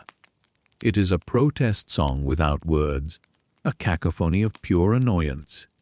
You don't react. You can't fix it. You just stand there, a solitary figure in blue wool, letting the waves of sound wash over you. You are the rock. The river flows around you, noisy and turbulent, but you do not move. You take a deep breath, inhaling the lead and the smoke and the damp, and blow your whistle again. A sharp, piercing shriek that cuts through the drone. You point to a lane, you wave. A car moves. The river inches forward. It is enough. It has to be enough. You are standing amidst the endless river of steel, and you are the only one who can tell it where to go. The transition from the gray gloom of the late afternoon to the true darkness of the evening is not a sharp event, but a slow, suffocating thickening of the shadows that surround your post. You have been standing on this wooden crate for what feels like a geologic era, watching the sun abandon you to the mercy of the street lamps and the headlights. The city has transformed again, shedding its daylight skin to reveal a glittering, electric skeleton. The neon signs of the theaters and diners have buzzed to life, casting long, wavering reflections of red and blue on the wet asphalt, turning the intersection into a kaleidoscope of spilled light. But this beauty is lost on you. All you know is the bone, deep ache that has settled into your lower back, and the numbness that has claimed your toes inside your boots. You check your watch again, a reflex you have repeated a dozen times in the last hour. The hands indicate that your shift should be ending. In a normal world, on a normal Friday, the relief officer would be walking up the block right now, swinging his baton, ready to tap you out so you could retreat to the warmth of the station house. You would be thinking about a hot meal, a warm bath, and the softness of a mattress. But looking down the avenue, you see no blue uniform approaching. You see only the endless, unbroken chain of red taillights stretching away into the dark, and the equally endless chain of white headlights staring back at you. The realization begins to sink in, heavy and cold as a stone in your stomach. No one is coming. There is a grim rumor that circulates in the precinct every year around this time, a whisper that usually turns out to be true. It is the order for all hands. It means the roster has been frozen, the shifts have been extended, and the concept of going home has been suspended until the city decides to release its grip. You are not just working a shift. You are enduring a siege. The sergeant isn't sending relief, because there is no relief to send. Every man who can wear a badge is already out here, stuck in his own intersection, fighting his own battle against the metal tide. You are a solitary lighthouse keeper on an island that is slowly being swallowed by the sea.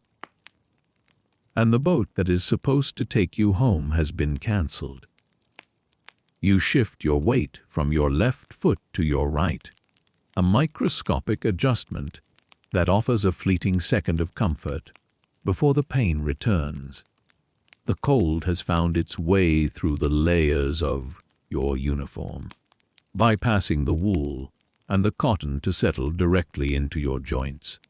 It is a damp, insidious chill that makes your movements stiff and mechanical.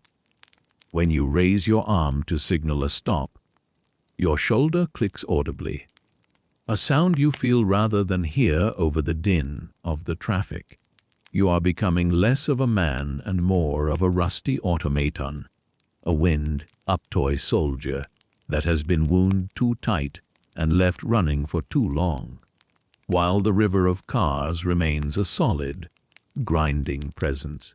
Your attention is drawn to a new and perhaps even more terrifying development: the sidewalks. If the street is a parking lot, the pavement is a mosh pit. The pedestrians, who earlier in the day were moving with some semblance of flow, have now reached a critical mass. The sheer volume of shoppers, office workers leaving for the weekend, and football fans looking for dinner has overwhelmed the capacity of the concrete. They are spilling off the curbs, pressing against the fenders of the stopped cars, filling every available inch of space. It is a sea of fedoras, wool caps, and scarves, a moving carpet of humanity that undulates with a terrifying, crushing pressure. You watch with a mixture of professional concern and personal horror as the crowd presses against the plate glass windows of the department stores. These windows, expansive and fragile, are the only barrier between the crushing weight of the mob and the delicate holiday displays inside.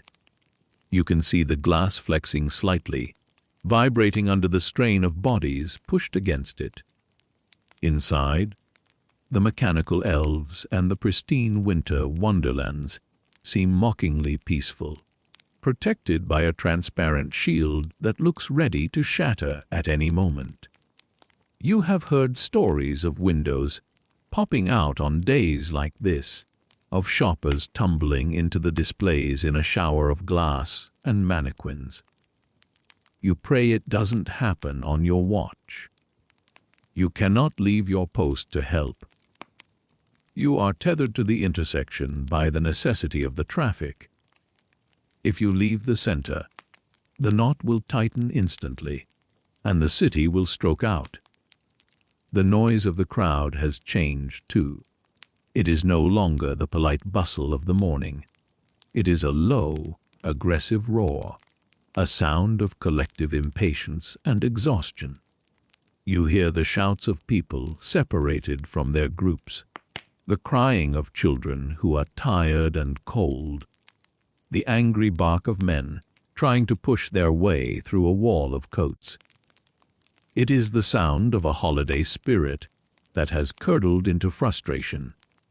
You catch the eye of a woman squeezed against a lamppost, clutching a shopping bag to her chest like a shield.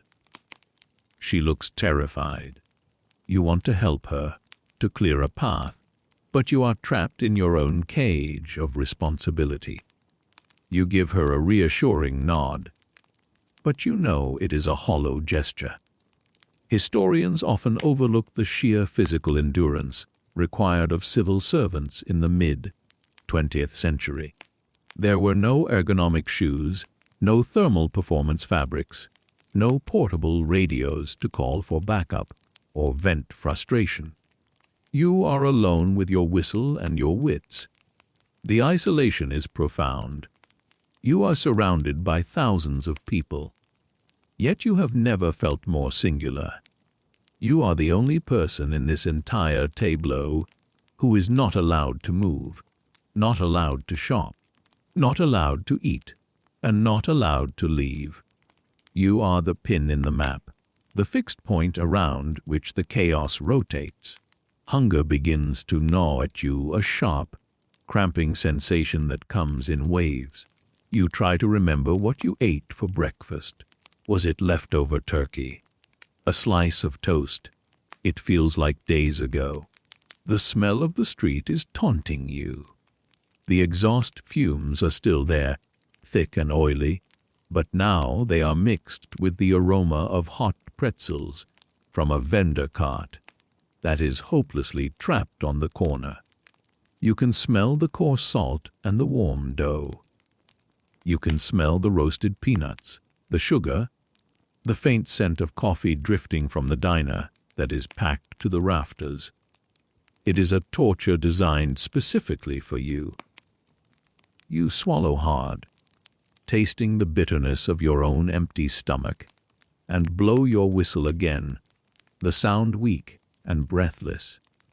The darkness seems to warp your sense of perspective. The headlights of the cars flare in your vision, leaving trails of light when you turn your head. You are experiencing the early stages of fatigue-induced hallucination. The cars start to look like crouching beasts, their grills twisting into snarls. The pedestrians look like a single, multi-headed organism.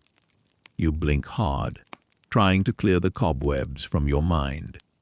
You focus on the concrete reality, the texture of your gloves, the cold metal of your whistle, the white line of the crosswalk that is rapidly disappearing under the mud and soot.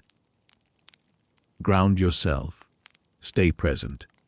A patrol car manages to squeeze through a gap in the traffic, its cherry top light spinning lazily. For a moment, hope flares in your chest. Is this it? Is this the relief? The car pulls up alongside your box. The window rolls down. It is a lieutenant, a man with a face like a crumpled road map. He looks at you with eyes that are just as tired as yours. He doesn't offer a ride. He doesn't offer a break. He simply nods at the chaos around you and says, "Keep it moving, son. We're holding the line." Then the window rolls up and the car creeps away, disappearing into the sea of red lights. The message is clear. There is no escape. You are on the line, and the line must be held. The disappointment is a physical blow, heavier than the fatigue. You feel your shoulders slump, the weight of the coat suddenly doubling. You let out a breath that fogs in the air, a long, ragged exhalation of resignation. You are going to be here until the stores close, maybe longer. You are going to be here until the last car drags itself out of the district. You are a prisoner of the Friday. You look up at the traffic light, which is cycling rhythmically through its colors. Green, yellow, red. It is a mocking metronome, marking time in a void. You wonder if the light cares. You wonder if the city cares. You try to find small ways to preserve your sanity. You start counting the different types of hats you see in the crowd. Fedora, Homburg, beret, wool cap, fedora again. It is a mindless game, but it gives your brain something to latch onto, a pattern in the static. You count the license plates from out of state. New Jersey, Delaware, New York, Maryland. They have all come here to be stuck with you. You feel a strange, irrational anger at these invaders. Why did they have to come today? Why couldn't they stay home and eat leftovers? But the anger fades quickly, replaced by the dull, gray blanket of exhaustion. Anger takes energy, and you have none left to spare. The temperature drops another degree. You can feel the moisture in the air turning to ice. The pavement is getting slicker. You see a man slip on the curb, his arms windmilling as he fights for balance. He manages to stay upright, but his packages go flying, spilling into the gutter. A toy train set bursts from its box, the locomotive skittering across the wet stones. No one stops to help him. The crowd simply flows around him like water around a rock. He scrambles to collect his goods, his face flushed with embarrassment and anger. You watch him, feeling a pang of sympathy. It is a hard night for everyone. The intersection has become a trap for sound as well as people. The noise is amplified by the canyon walls of the buildings. The blare of horns is constant now, a dissonant symphony that never resolves. You stop hearing it as individual sounds and start hearing it as a texture, a rough, abrasive fabric that rubs against your eardrums. You wish for silence more than you wish for food. You wish for the quiet of the snowy woods, for a place where the only sound is the wind in the trees. But you are in the heart of the machine, and the machine is screaming. You notice the detail of the exhaust smoke under the streetlights. It swirls in complex, turbulent patterns, beautiful in a toxic way. It rises and mixes with the steam from the manhole covers, creating a ghostly fog that shrouds the lower half of the cars. You are wading through this miasma, breathing it in, letting it coat your lungs. You wonder what this is doing to your health. You have heard the older cop's cough, that deep, rattling hack that sounds like a loose fender. You wonder if that is your future. Standing in the smoke, blowing a whistle, until you rust out like an old Ford.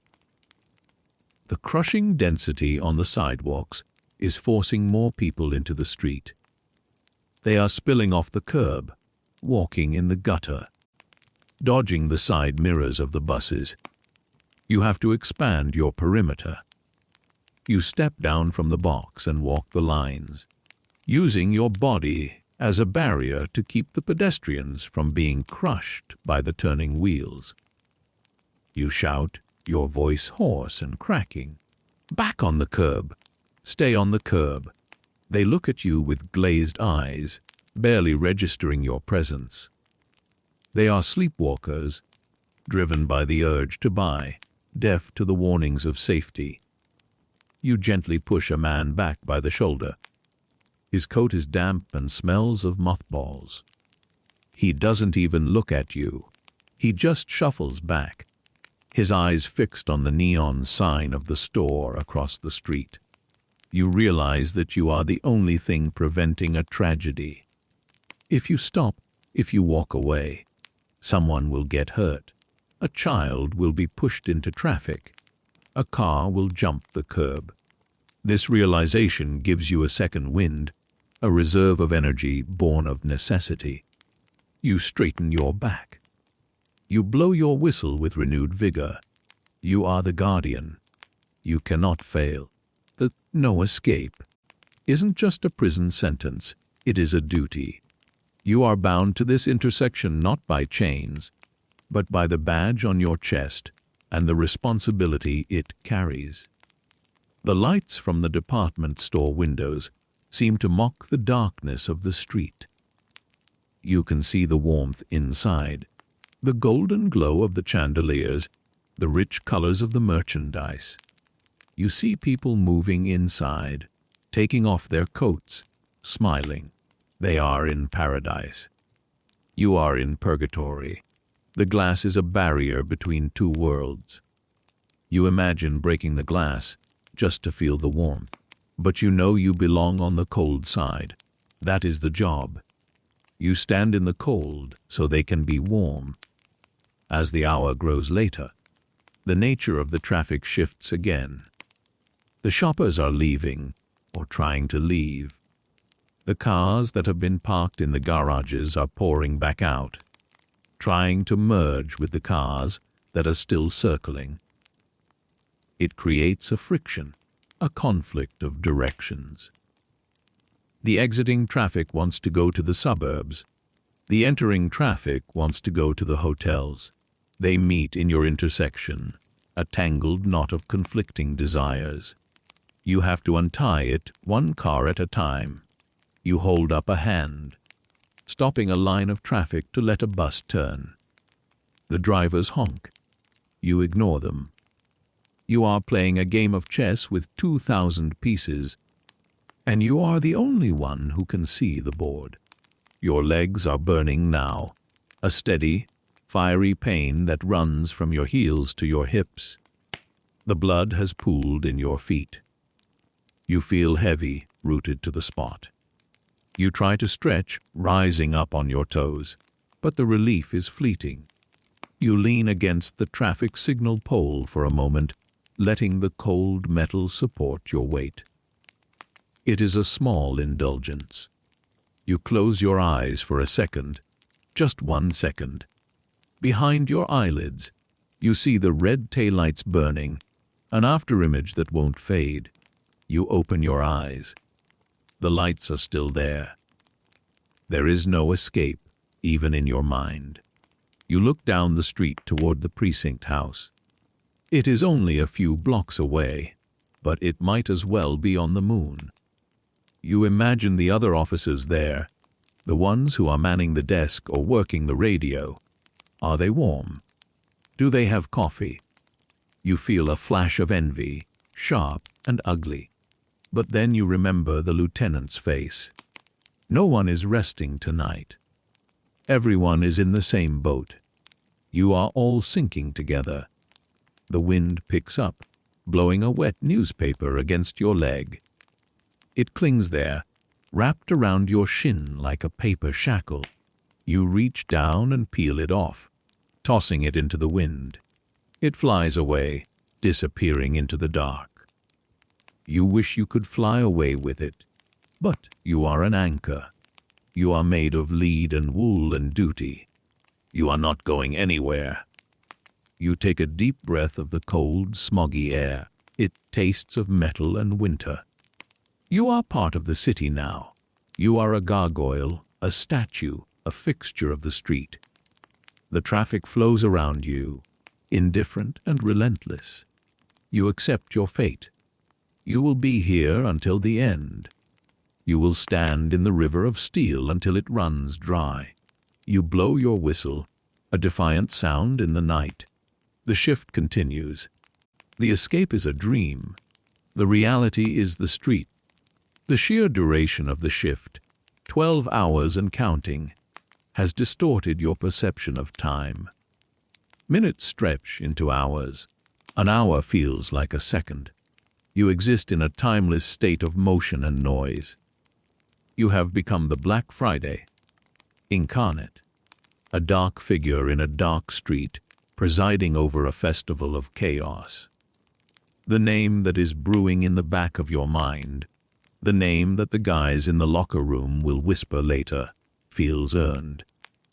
This isn't just a busy day. It is a punishment. It is a sentence served on the asphalt. You watch a family of 4 struggling down the sidewalk, the father carrying a sleeping child on his shoulder. The child is limp, exhausted, completely checked out. You feel a kinship with that child. You want to be carried. You want to sleep. But you are the father in this scenario. You have to carry the burden. You have to get everyone home safely. You watch them until they disappear into the crowd, a small unit of survival in the urban jungle. The night deepens. The neon lights buzz. The cars idle. The whistle blows. You are the exhausted heart of Philadelphia, beating slowly, painfully, but refusing to stop. There is no escape, but there is endurance. And for tonight, that has to be enough. The relief, when it finally comes, does not arrive with the fanfare of a cavalry charge or the dramatic suddenness of a prison break. It arrives in the form of a heavy hand, clapping onto your shoulder, a physical anchor that pulls you back from the trance of the intersection. You blink, the red and green afterimages of the traffic lights dancing behind your eyelids, and turn to see the face of the night shift officer. He looks just as weary as you feel, his uniform already slightly rumpled from the locker room, his eyes scanning the gridlock with a mixture of dread and resignation. He doesn't say a word, he simply nods toward the curb, a silent gesture that grants you permission to abandon the wooden crate that has been your island for the last 12 hours. You step down from the box, and the first sensation is a sharp, electric protest from your knees. Your joints have calcified in the cold, locking into the upright position, and bending them feels like breaking a rusty hinge. You stumble slightly, your boots finding the slick, oil-stained cobblestones, and for a moment, you are not sure if your legs will support the weight of your own exhaustion. But the instinct of the uniform takes over. You regain your balance, offer a final, tired salute to the man taking your place in the grinder, and turn your back on the river of steel. Walking away from the intersection feels unnatural, like a captain abandoning a sinking ship. But the pull of the station house is a magnetic force you cannot resist. You navigate the crowded sidewalk, which has only slightly thinned since the peak of the evening rush. The shoppers are still there, though now they move with the sluggish, erratic pace of the sleep-deprived. You are moving against the current, a blue, coated salmon fighting upstream toward the spawning ground of the precinct. The noise of the traffic begins to recede behind you, not fading entirely, but changing from a deafening roar to a background rumble, a distant thunder that belongs to someone else now. The walk to the station is a blur of sensory inputs that your tired brain struggles to process. You pass the illuminated windows of a diner, seeing the silhouette of a waitress pouring coffee for a booth full of men in hats. You smell the frying onions and the cigarette smoke drifting out the door, and your stomach gives a painful, hollow contraction. You pass a newsstand where the evening papers are stacked in damp piles, the headlines screaming about world events that seem utterly irrelevant compared to the war you have just fought on the asphalt. You are in a bubble of fatigue, separated from the rest of the city by a wall of sheer physical depletion. As you turn the corner onto the side street, where the precinct stands, the atmosphere changes. The neon glare of the shopping district is replaced by the dim, yellow glow of single bulbs hanging over recessed doorways. The air here is quieter, trapped between the brick walls of the warehouses and the station itself. You can hear your own footsteps echoing on the pavement, a heavy, dragging rhythm that tells the story of the day better than any words could. You reach the heavy oak doors of the station house, the brass handle worn smooth and dull by decades of police palms. You push it open and step across the threshold. The transition is immediate and overwhelming. You move from the biting, wet cold of the Philadelphia night into the stifling, radiator-fueled heat of the precinct. The air inside is thick and motionless, a solid block of atmosphere composed of stale tobacco smoke, floor wax, wet wool, and the sharp, acidic tang of nervous sweat. It is not a pleasant smell by any conventional standard, but to you right now, it smells like sanctuary. It smells like the end of the line. You walk past the high desk where the sergeant sits perched like a gargoyle overlooking a quiet cathedral. He doesn't look up as you pass. He is buried in a mountain of paperwork, his pen scratching across the ledger with a rhythmic, dry sound. The logbook is open, a massive tome where the sins and the struggles of the city are recorded in neat, cursive columns. You know your name is in there somewhere, a checkmark indicating that you served your time, a small bureaucratic proof of your survival. You make your way down the hallway toward the back room, the bullpen and locker area where the officers decompress before returning to their civilian lives. The linoleum floor is scuffed and scarred, peeling up at the corners, a testament to the thousands of heavy boots that have tramped over it. The light comes from overhead fluorescent tubes that hum with a low, insect-like buzz, casting a pale, greenish pallor over everything. It is not a flattering light. It makes everyone look bruised and sickly, highlighting the dark circles under eyes and the gray tint of exhaustion on skin. Entering the locker room, you find it crowded with men in various states of undress. The room is quiet, lacking the usual banter and ribald jokes that characterize the end of a normal shift. Tonight, there is only the sound of lockers clanging shut, the rustle of fabric, and the heavy, collective breathing of a defeated army. You find your own locker, a narrow metal coffin painted a chipping gray, and lean your forehead against the cool steel for a moment before working the combination. Your fingers are stiff and clumsy, fumbling with the dial, but eventually the latch clicks and you pull the door open. The process of removing the uniform is a ritual of shedding weight. You unbuckle your belt first, the heavy leather strap laden with the tools of your trade, the flashlight, the notebook, the handcuffs.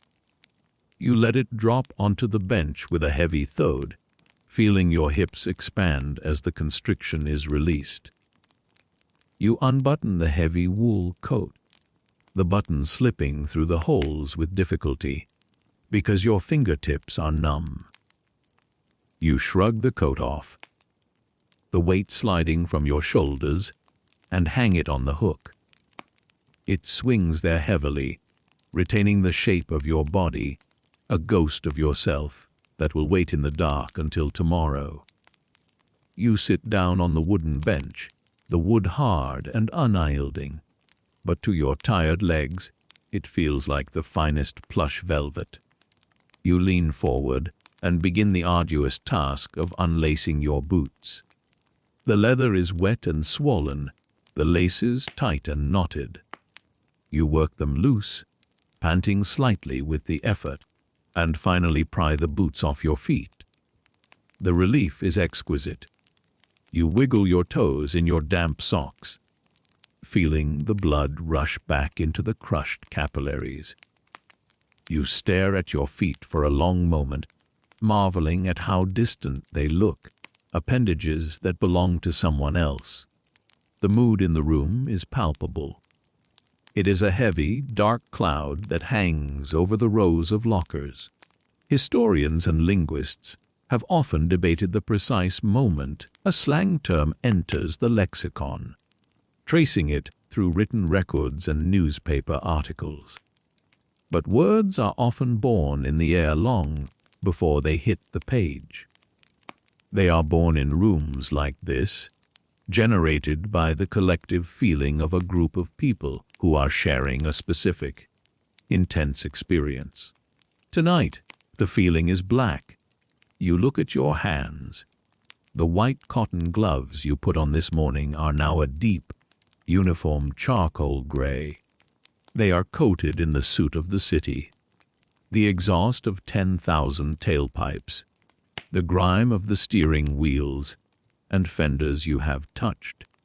You peel them off and toss them into the laundry bin.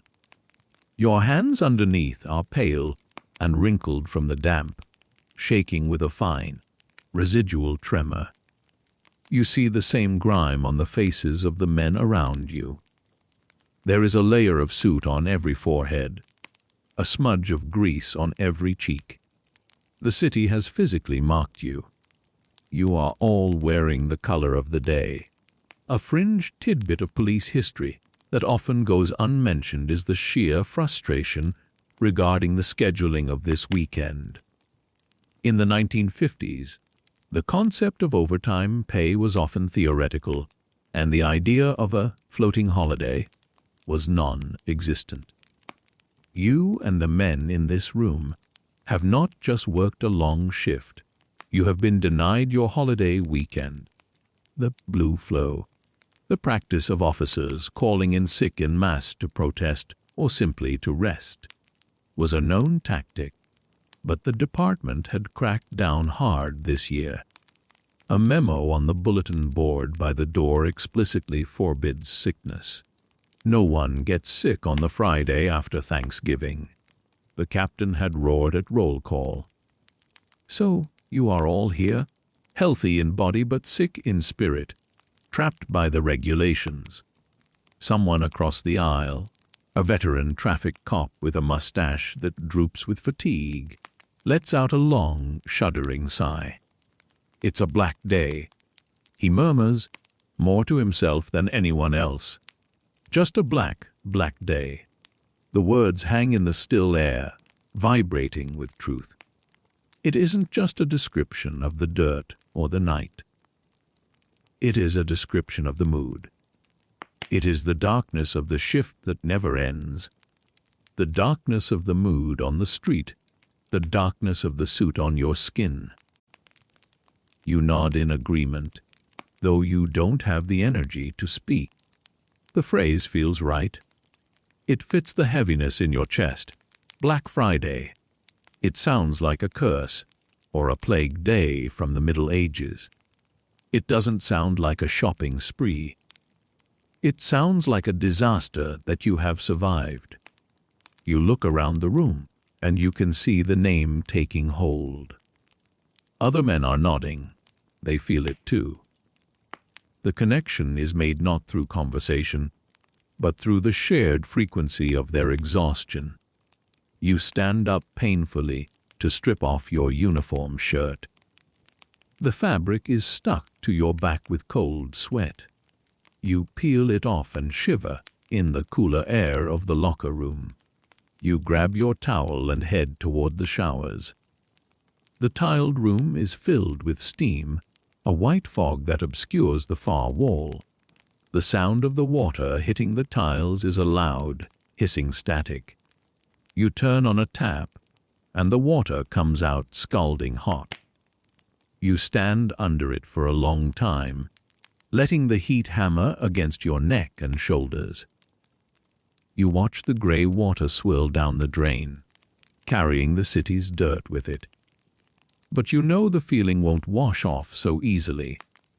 Back at your locker, dressed in your civilian clothes, soft flannel trousers, and a sweater that smells of your own closet, you feel slightly more human, but the black feeling persists. You sit back down on the bench, unwilling to make the final effort to leave the station just yet. You need this transition time, this limbo between the officer and the man. You watch a younger officer, a rookie experiencing his first Thanksgiving rush, staring blankly at the wall. He looks shell-shocked. You remember that feeling. The realization that the city is a monster that will eat as much of you as you offer it. The back room is a repository for the department's unspoken culture. On a small table in the corner sits a pot of coffee that has been stewing since noon. It is black sludge, thick and acrid. Next to it is an ashtray overflowing with crushed butts, a chaotic pile of gray ash. The visual palette of the room is entirely grayscale. The smoke, the ash, the floor, the lockers, the mood. Even the humor is dark. A cop walks in limping heavily and says, "Well, at least we don't have to do that again for another year." Another cop replies, without missing a beat, "Tomorrow is Saturday. The Army-Navy game. We do it again in 8 hours." A groan ripples through the room. The darkness deepens. Scholars still debate whether the term Black Friday was initially intended to be derogatory toward the shoppers themselves, painting them as a plague of locusts, or if it was purely a self-referential term about the misery of the police force. Sitting there in the dim light, you know the answer. It is both. It is a holistic description of a city gone wrong. It is the traffic that doesn't move, the people who don't stop, and the officers who can't leave. It is the collision of all these factors into a singularity of stress. You reach into your locker and pull out a small, battered notebook where you keep your own personal log. You open it to today's date. You stare at the blank line. You take a pencil and write 2 words, Black Friday. You underline it twice. It feels like naming a hurricane. By giving it a name, you take a small amount of power back. You define it, rather than letting it define you. You close the book and shove it into your pocket. The station house feels like a bunker during a lull in the bombing. The walls are thick, blocking out the sound of the city, but you can still feel the vibration of the trucks passing on the main avenue. The building itself is old, dating back to the turn of the century, with high ceilings and crown molding that is obscured by layers of dust. It was built for a quieter time, just like the streets outside.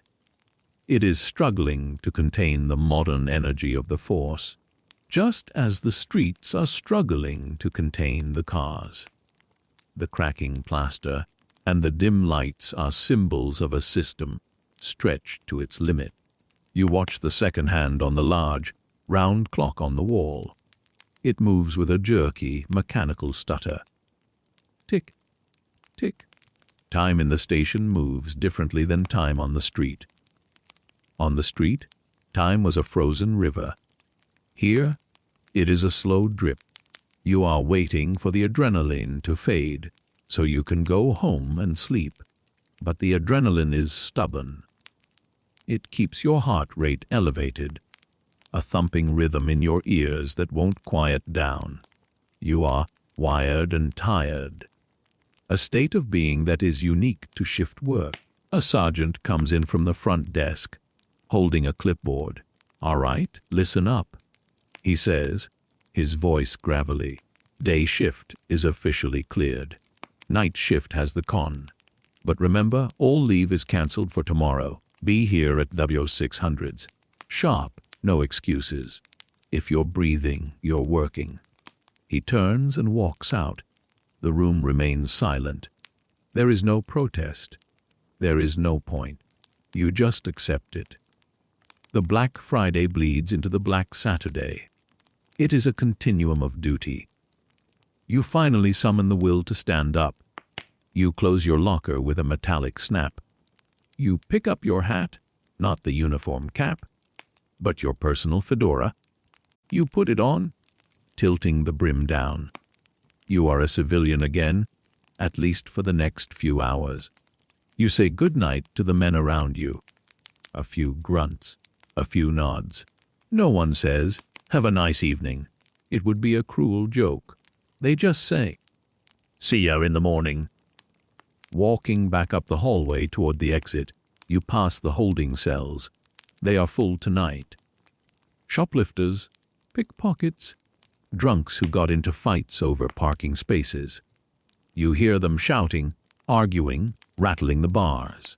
The Black Friday has claimed them too. They are the casualties of the shopping war. You feel a strange lack of animosity toward them. They are just symptoms of the disease. You walk past, eyes forward, focused on the door that leads to the street. As you reach the exit, you pause for a moment in the vestibule. The glass of the door is cold. You can see your reflection, a pale, tired face floating in the dark glass. You look older than you did this morning. The day has taken something from you, a layer of patience, a reserve of energy. But it has given you something too. It has given you a story. It has given you a name for the madness. You push the door open and step back out into the night. The cold hits you again, but this time it feels different. It feels cleansing.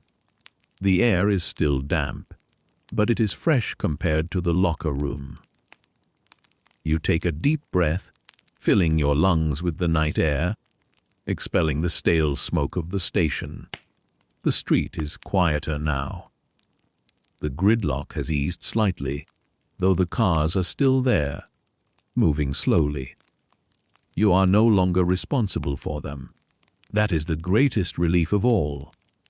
You can look at a traffic jam and not have to fix it. You begin the walk home. Your house is only a mile away, a distance that usually feels like a short stroll, but tonight feels like a marathon. You set a slow, steady pace, your heels striking the pavement softly. You keep your hands in your pockets, head down, watching the cracks in the sidewalk. You are walking through the wreckage of the day. You see the overflowed trash cans, the discarded flyers, the oil stains on the road. The city looks battered. It looks like it has gone 12 rounds with a heavyweight champion. You think about the term again.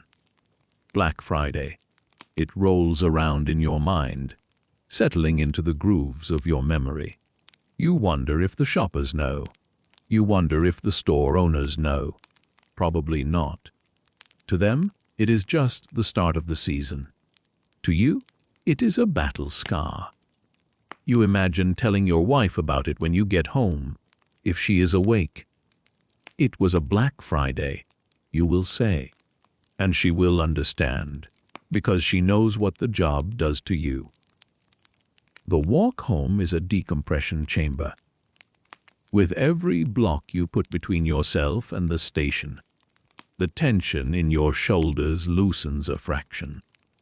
You pass a row of houses with their windows glowing warm and yellow. You can see Christmas trees inside some of them, lit up with colored bulbs.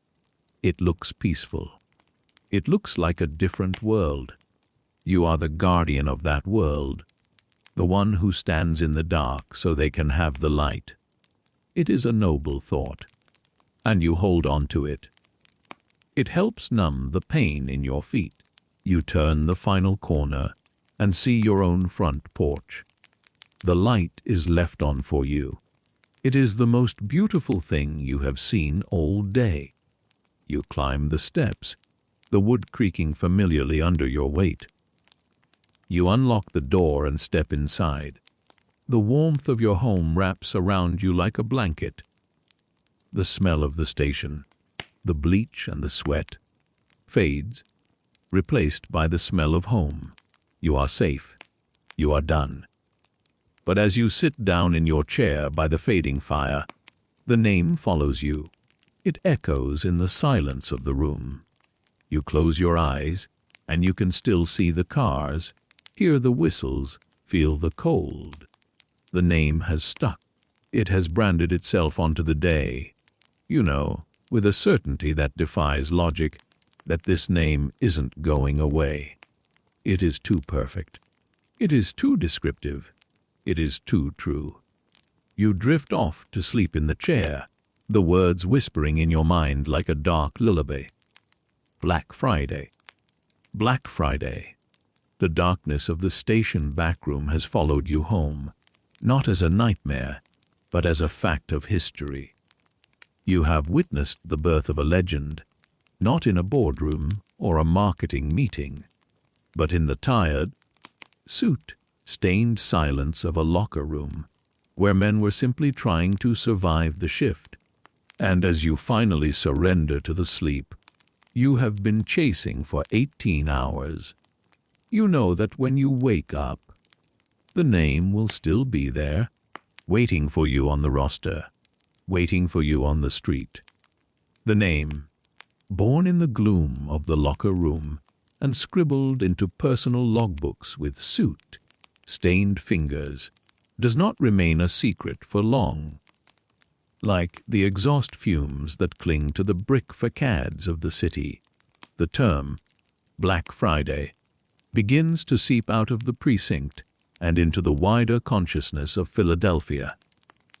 You watch the years roll by from your vantage point on the asphalt, the seasons changing the uniforms from wool to lighter blends. But the Friday after Thanksgiving remains the immutable anchor of the calendar. It is a day that defies the attempts of city planners and traffic engineers to tame it. Every year, the cars get a little wider, the crowds get a little denser, and the mood among the men in blue remains exactly the same, a stoic endurance of the inevitable darkness. You notice the term slipping into the civilian tongue first, through the people who work closest to the street. The taxi drivers, leaning out of their checker cabs with cigarettes dangling from their lips, start using it to explain why they refuse to take fares into the center city. Can't do it, Mac, they say to frustrated businessmen. It's Black Friday down there. Nothing moves. Then the bus drivers, the men piloting the great silver whales through the impossible currents of the avenues, adopt it as a shorthand for their scheduled delays. It moves to the newsstand vendors, who watch the gridlock from their wooden kiosks, and finally to the sales clerks, the women in comfortable shoes who stand for 12 hours behind glass counters while the mob presses in. It becomes a password, a shibboleth for the working class of the city, who have to service the holiday rather than enjoy it. But not everyone is fond of this dark moniker. As the 1950s bleed into the 1960s, and the commercial importance of the day grows from a busy Friday into the single most critical economic event of the year, the merchants and department store owners begin to bristle at the name. You can imagine the scene in the high, ceilinged boardrooms of the great retail palaces, men in expensive suits, wreathed in cigar smoke, looking at sales charts and frowning at the idea that their biggest day is named after a plague or a stock market crash. Black suggests death, soot, and disaster. It suggests the Black Death, or Black Tuesday of 1929. It is not a word that sells toaster ovens and cashmere sweaters. It is a word that warns people to stay away. So, a campaign is launched. You witness the birth of a rebranding effort, a clumsy attempt to scrub the soot off the history. The public relations men, armed with typewriters and optimism, decide that the day needs a sunnier, more expansive title. They settle on Big Friday. It is a name that promises abundance, excitement, and grandeur. It is designed to sound like a circus coming to town, a celebration of American plenty. You see the banners go up on the lampposts, bright and cheerful, proclaiming, "Come down for Big Friday." You see the advertisements in the newspapers, trying to force the new name into the lexicon with the brute force of bold typography. Standing at your intersection, blowing your whistle at a line of traffic that hasn't moved since the Korean War ended, you look up at one of these, Big Friday, banners flapping in the cold wind. It looks flimsy. It looks fake. It feels like a coat of fresh paint on a condemned building. The drivers in the cars don't look like they are having a big day. They look like they are having a hard, dark, frustrating day. The name Big Friday bounces off the reality of the street like a rubber ball. It doesn't stick because it isn't true. It lacks the grit, the exhaust, and the exhaustion that defines the experience. You watch the battle of the names play out over the next few years. The newspapers, deferential to their advertisers, try to use Big Friday in their headlines. The mayor's office issues press releases praising the success of Big Friday. But on the street, where the rubber meets the road, literally and figuratively, no one uses it. If you ask a cop on the beat how Big Friday is going, he will look at you with confusion before spitting on the ground and muttering about the Black Friday. Mess on Market Street. The language of the street is stubborn. It resists marketing. It clings to the truth of the experience, and the truth is that for the people keeping the city running, the day is black. There is a fringe tidbit of linguistic history that suggests the term Black Friday was actually used in Philadelphia to describe the traffic jams long before it was ever associated with accounting ledgers.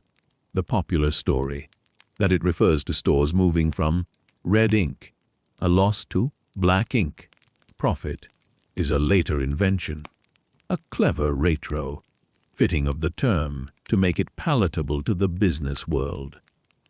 You know the truth because you were there. You know it wasn't about ink. It was about the mood. It was about the sky turning the color of a bruised plum at 400 p.m. and the feeling that you would never see your living room again. The black ink story is a polite fiction, a way to sanitize the gritty reality of urban chaos for a national audience. As you age, your role in the spectacle changes. The years take their toll on your knees and your back. You trade the wooden crate in the center of the intersection for a desk in the precinct, and eventually, for a comfortable armchair in retirement. You hand in your badge, your whistle, and your heavy wool coat. You leave the river of steel to a new generation of officers, younger men with different haircuts, but the same tired eyes. But you never stop watching the day. It becomes a marker in your life, a recurring anniversary of survival. You watch from your living room window as the decades pass. The cars change shape again. The fins disappear, replaced by the boxy lines of the 70s, then the aerodynamic curves of the 90s. The trolley tracks are paved over in some places, creating smoother roads that simply fill up with more cars. The department stores change names, merge, or close, replaced by shopping malls in the suburbs, and then by massive distribution centers. But the phenomenon of the day remains: the hunger to buy, the urge to be part of the crowd, the willingness to endure gridlock for a bargain. It is a fundamental part of the human condition that refuses to fade. The name Black Friday eventually escapes Philadelphia.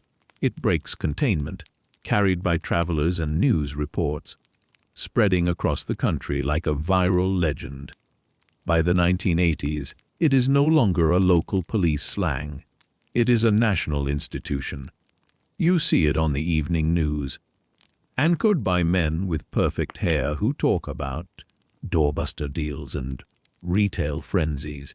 They use the term casually, without knowing its dark, exhausted origin. They don't smell the exhaust or feel the cold dampness of the Delaware Valley when they say it. To them, it is just a date on a calendar. To you, it is a sensory memory, a flashback to the smell of wet wool and the sound of 1,000 idling engines.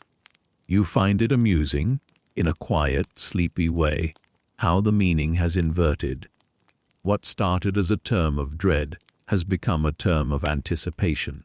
People camp out in parking lots now, sleeping in tents on the concrete.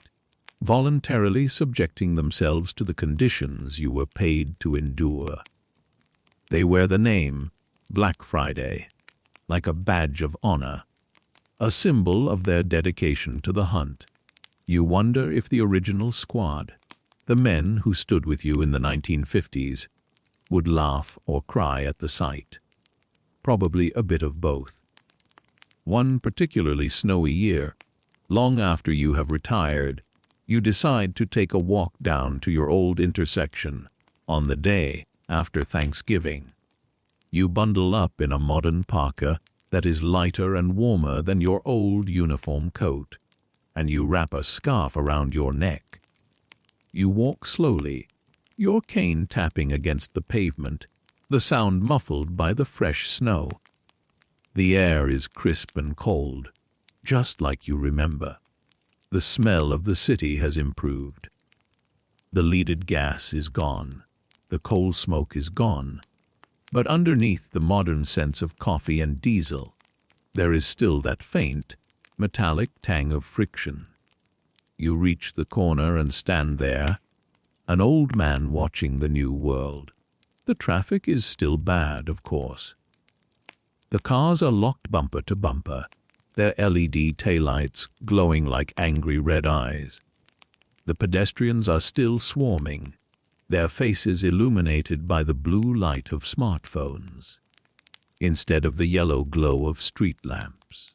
You see a young officer standing in the center of the intersection. He is wearing a high visibility vest over his uniform, a neon yellow that screams for attention. He is waving a glowing orange baton instead of a white glove. He looks different, but he moves the same way. The slump of the shoulders, the shifting of weight from foot to foot, the 1,000-yard stare directed over the roofs of the cars. It is the universal language of traffic duty. You watch him for a long time. You see him blow his whistle, the sound sharp and familiar, cutting through the cold air. You see him stop a delivery truck to let a family cross the street. You see him rub his gloved hands together to generate a spark of warmth. You feel a phantom ache in your own joints, a sympathetic resonance with his struggle. You want to walk out there and tell him, I know it's a long shift. I know your feet hurt. I know you just want to go home. But you stay on the curb. It is his shift now. It is his Black Friday. You look at the store windows. The displays are different now. Flat, screen televisions and electronic gadgets instead of train sets and fur coats. But the frantic energy of the shoppers is identical. They are still searching for something to fill a void, something to wrap and give, something to mark the season. You realize that the Black Friday was never really about the traffic or the police or the ink. It was about the collective energy of a society trying to do too much at once. It was about the friction created when millions of people try to force their way through a narrow gate of time. Historians might argue that the shift to online shopping has diminished the physical impact of the day. But standing there, you don't see it. The streets are still full. The desire to be physically present, to touch the goods, to be part of the event is stubborn. The city still groans under the weight of the day. The black designation still feels appropriate, not because it is evil, but because it is dense. It is a day where the light of ordinary life is absorbed by the sheer gravity of commerce. You turn away from the intersection and begin the walk back home. The noise of the horns fades behind you, becoming a rhythmic lullaby once more. You walk past the old station house. It has been renovated now, the brick pointed, the windows replaced, but the ghost of the old atmosphere lingers. You can almost see the shadow of the sergeant at the desk, the smoke in the air, the weary men in the locker room. You pat your pocket, feeling for the notebook that isn't there anymore. You don't need it. The entry is written in your bones. The attempt to rename it Big Friday feels like a distant, foolish dream now. It failed because you cannot rename a storm. You cannot give a pet name to a force of nature. Black Friday survived because it was honest. It acknowledged the difficulty, the darkness, and the endurance required. It was a name given by the people who did the work, and those names always stick longer than the ones invented in boardrooms. As you walk, the snow begins to fall harder, large flakes drifting down from the gray sky. They land on your coat, on the pavement, on the roofs of the parked cars. They soften the edges of the city, muting the colors, turning the world into a quiet, monochrome etching. The snow covers the suit, covers the oil, covers the weariness. It is a gentle blanket being pulled over the tired city. You reach your home, the same row house you have lived in for 50 years. The steps are familiar. The door handle fits your hand perfectly. You step inside and the silence of your home greets you. It is a profound, deep silence, earned by a lifetime of noise. You take off your coat, hanging it on the hook where the uniform used to hang. You sit down in your chair, the one by the window where you can watch the streetlights flicker on. You think about the legacy of that name. It is strange to think that a grumbled complaint in a locker room became a global phenomenon. It is strange to think that your exhaustion, and the exhaustion of your brother officers, gave a title to the biggest shopping day in the world. But history is often made in the margins, in the quiet moments of frustration, in the asides whispered between shifts. It isn't always written in ink. Sometimes it is written in exhaust and cold air. The fire in your hearth is burning low, casting a warm, orange glow across the room. You watch the embers pulse, breathing with the draft. You feel a deep sense of peace. The shift is over. The long shift of your career and the long shift of that specific day are both done. You are no longer standing in the river of steel. You are on the bank, dry and warm, watching the water flow by. You close your eyes, letting the memories drift. You see the flash of a chrome bumper. You hear the sharp note of a whistle. You smell the roasted chestnuts and the diesel fumes. You feel the cold dampness of the wool. But the sensations are distant now, softened by time. They are no longer painful. They are just part of the story. Your story. The story of how the exhausted traffic police of Philadelphia accidentally named a holiday. The world outside is settling down for the night. The shoppers are going home with their packages. The store clerks are counting the receipts. The police officers are changing shifts, the fresh recruits relieving the tired veterans. The cycle continues unbroken. The Black Friday turns into the gray Saturday, and life moves on. But for a moment, in the quiet of your room, you honor the memory of the origin. You honor the tiredness. You honor the dark. You let your breathing slow, matching the rhythm of the fading fire. The heaviness in your limbs is no longer exhaustion. It is relaxation. It is the heavy, comfortable feeling of a body at rest. You are drifting away from the intersection, drifting away from the noise, drifting into the deep, quiet black of sleep. It is not a menacing black. It is a restful black, a velvet curtain falling on the stage of the day. The story is told. The record is set straight. You don't need to fight the traffic anymore. You can just let it go.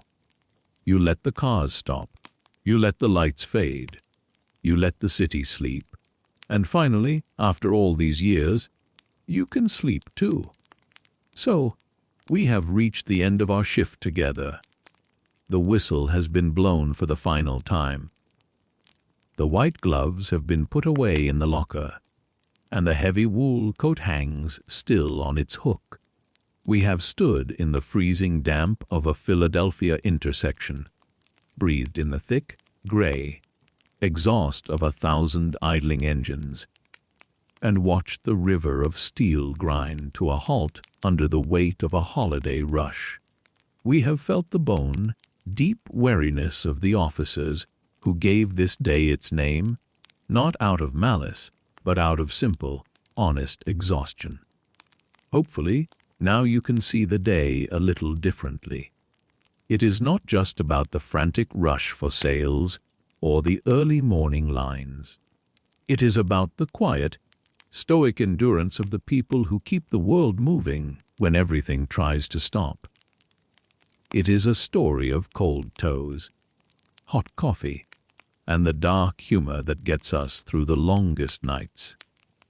The noise of the horns has faded into the distance, replaced by the soft crackle of the fire and the steady, rhythmic ticking of the clock on the mantel.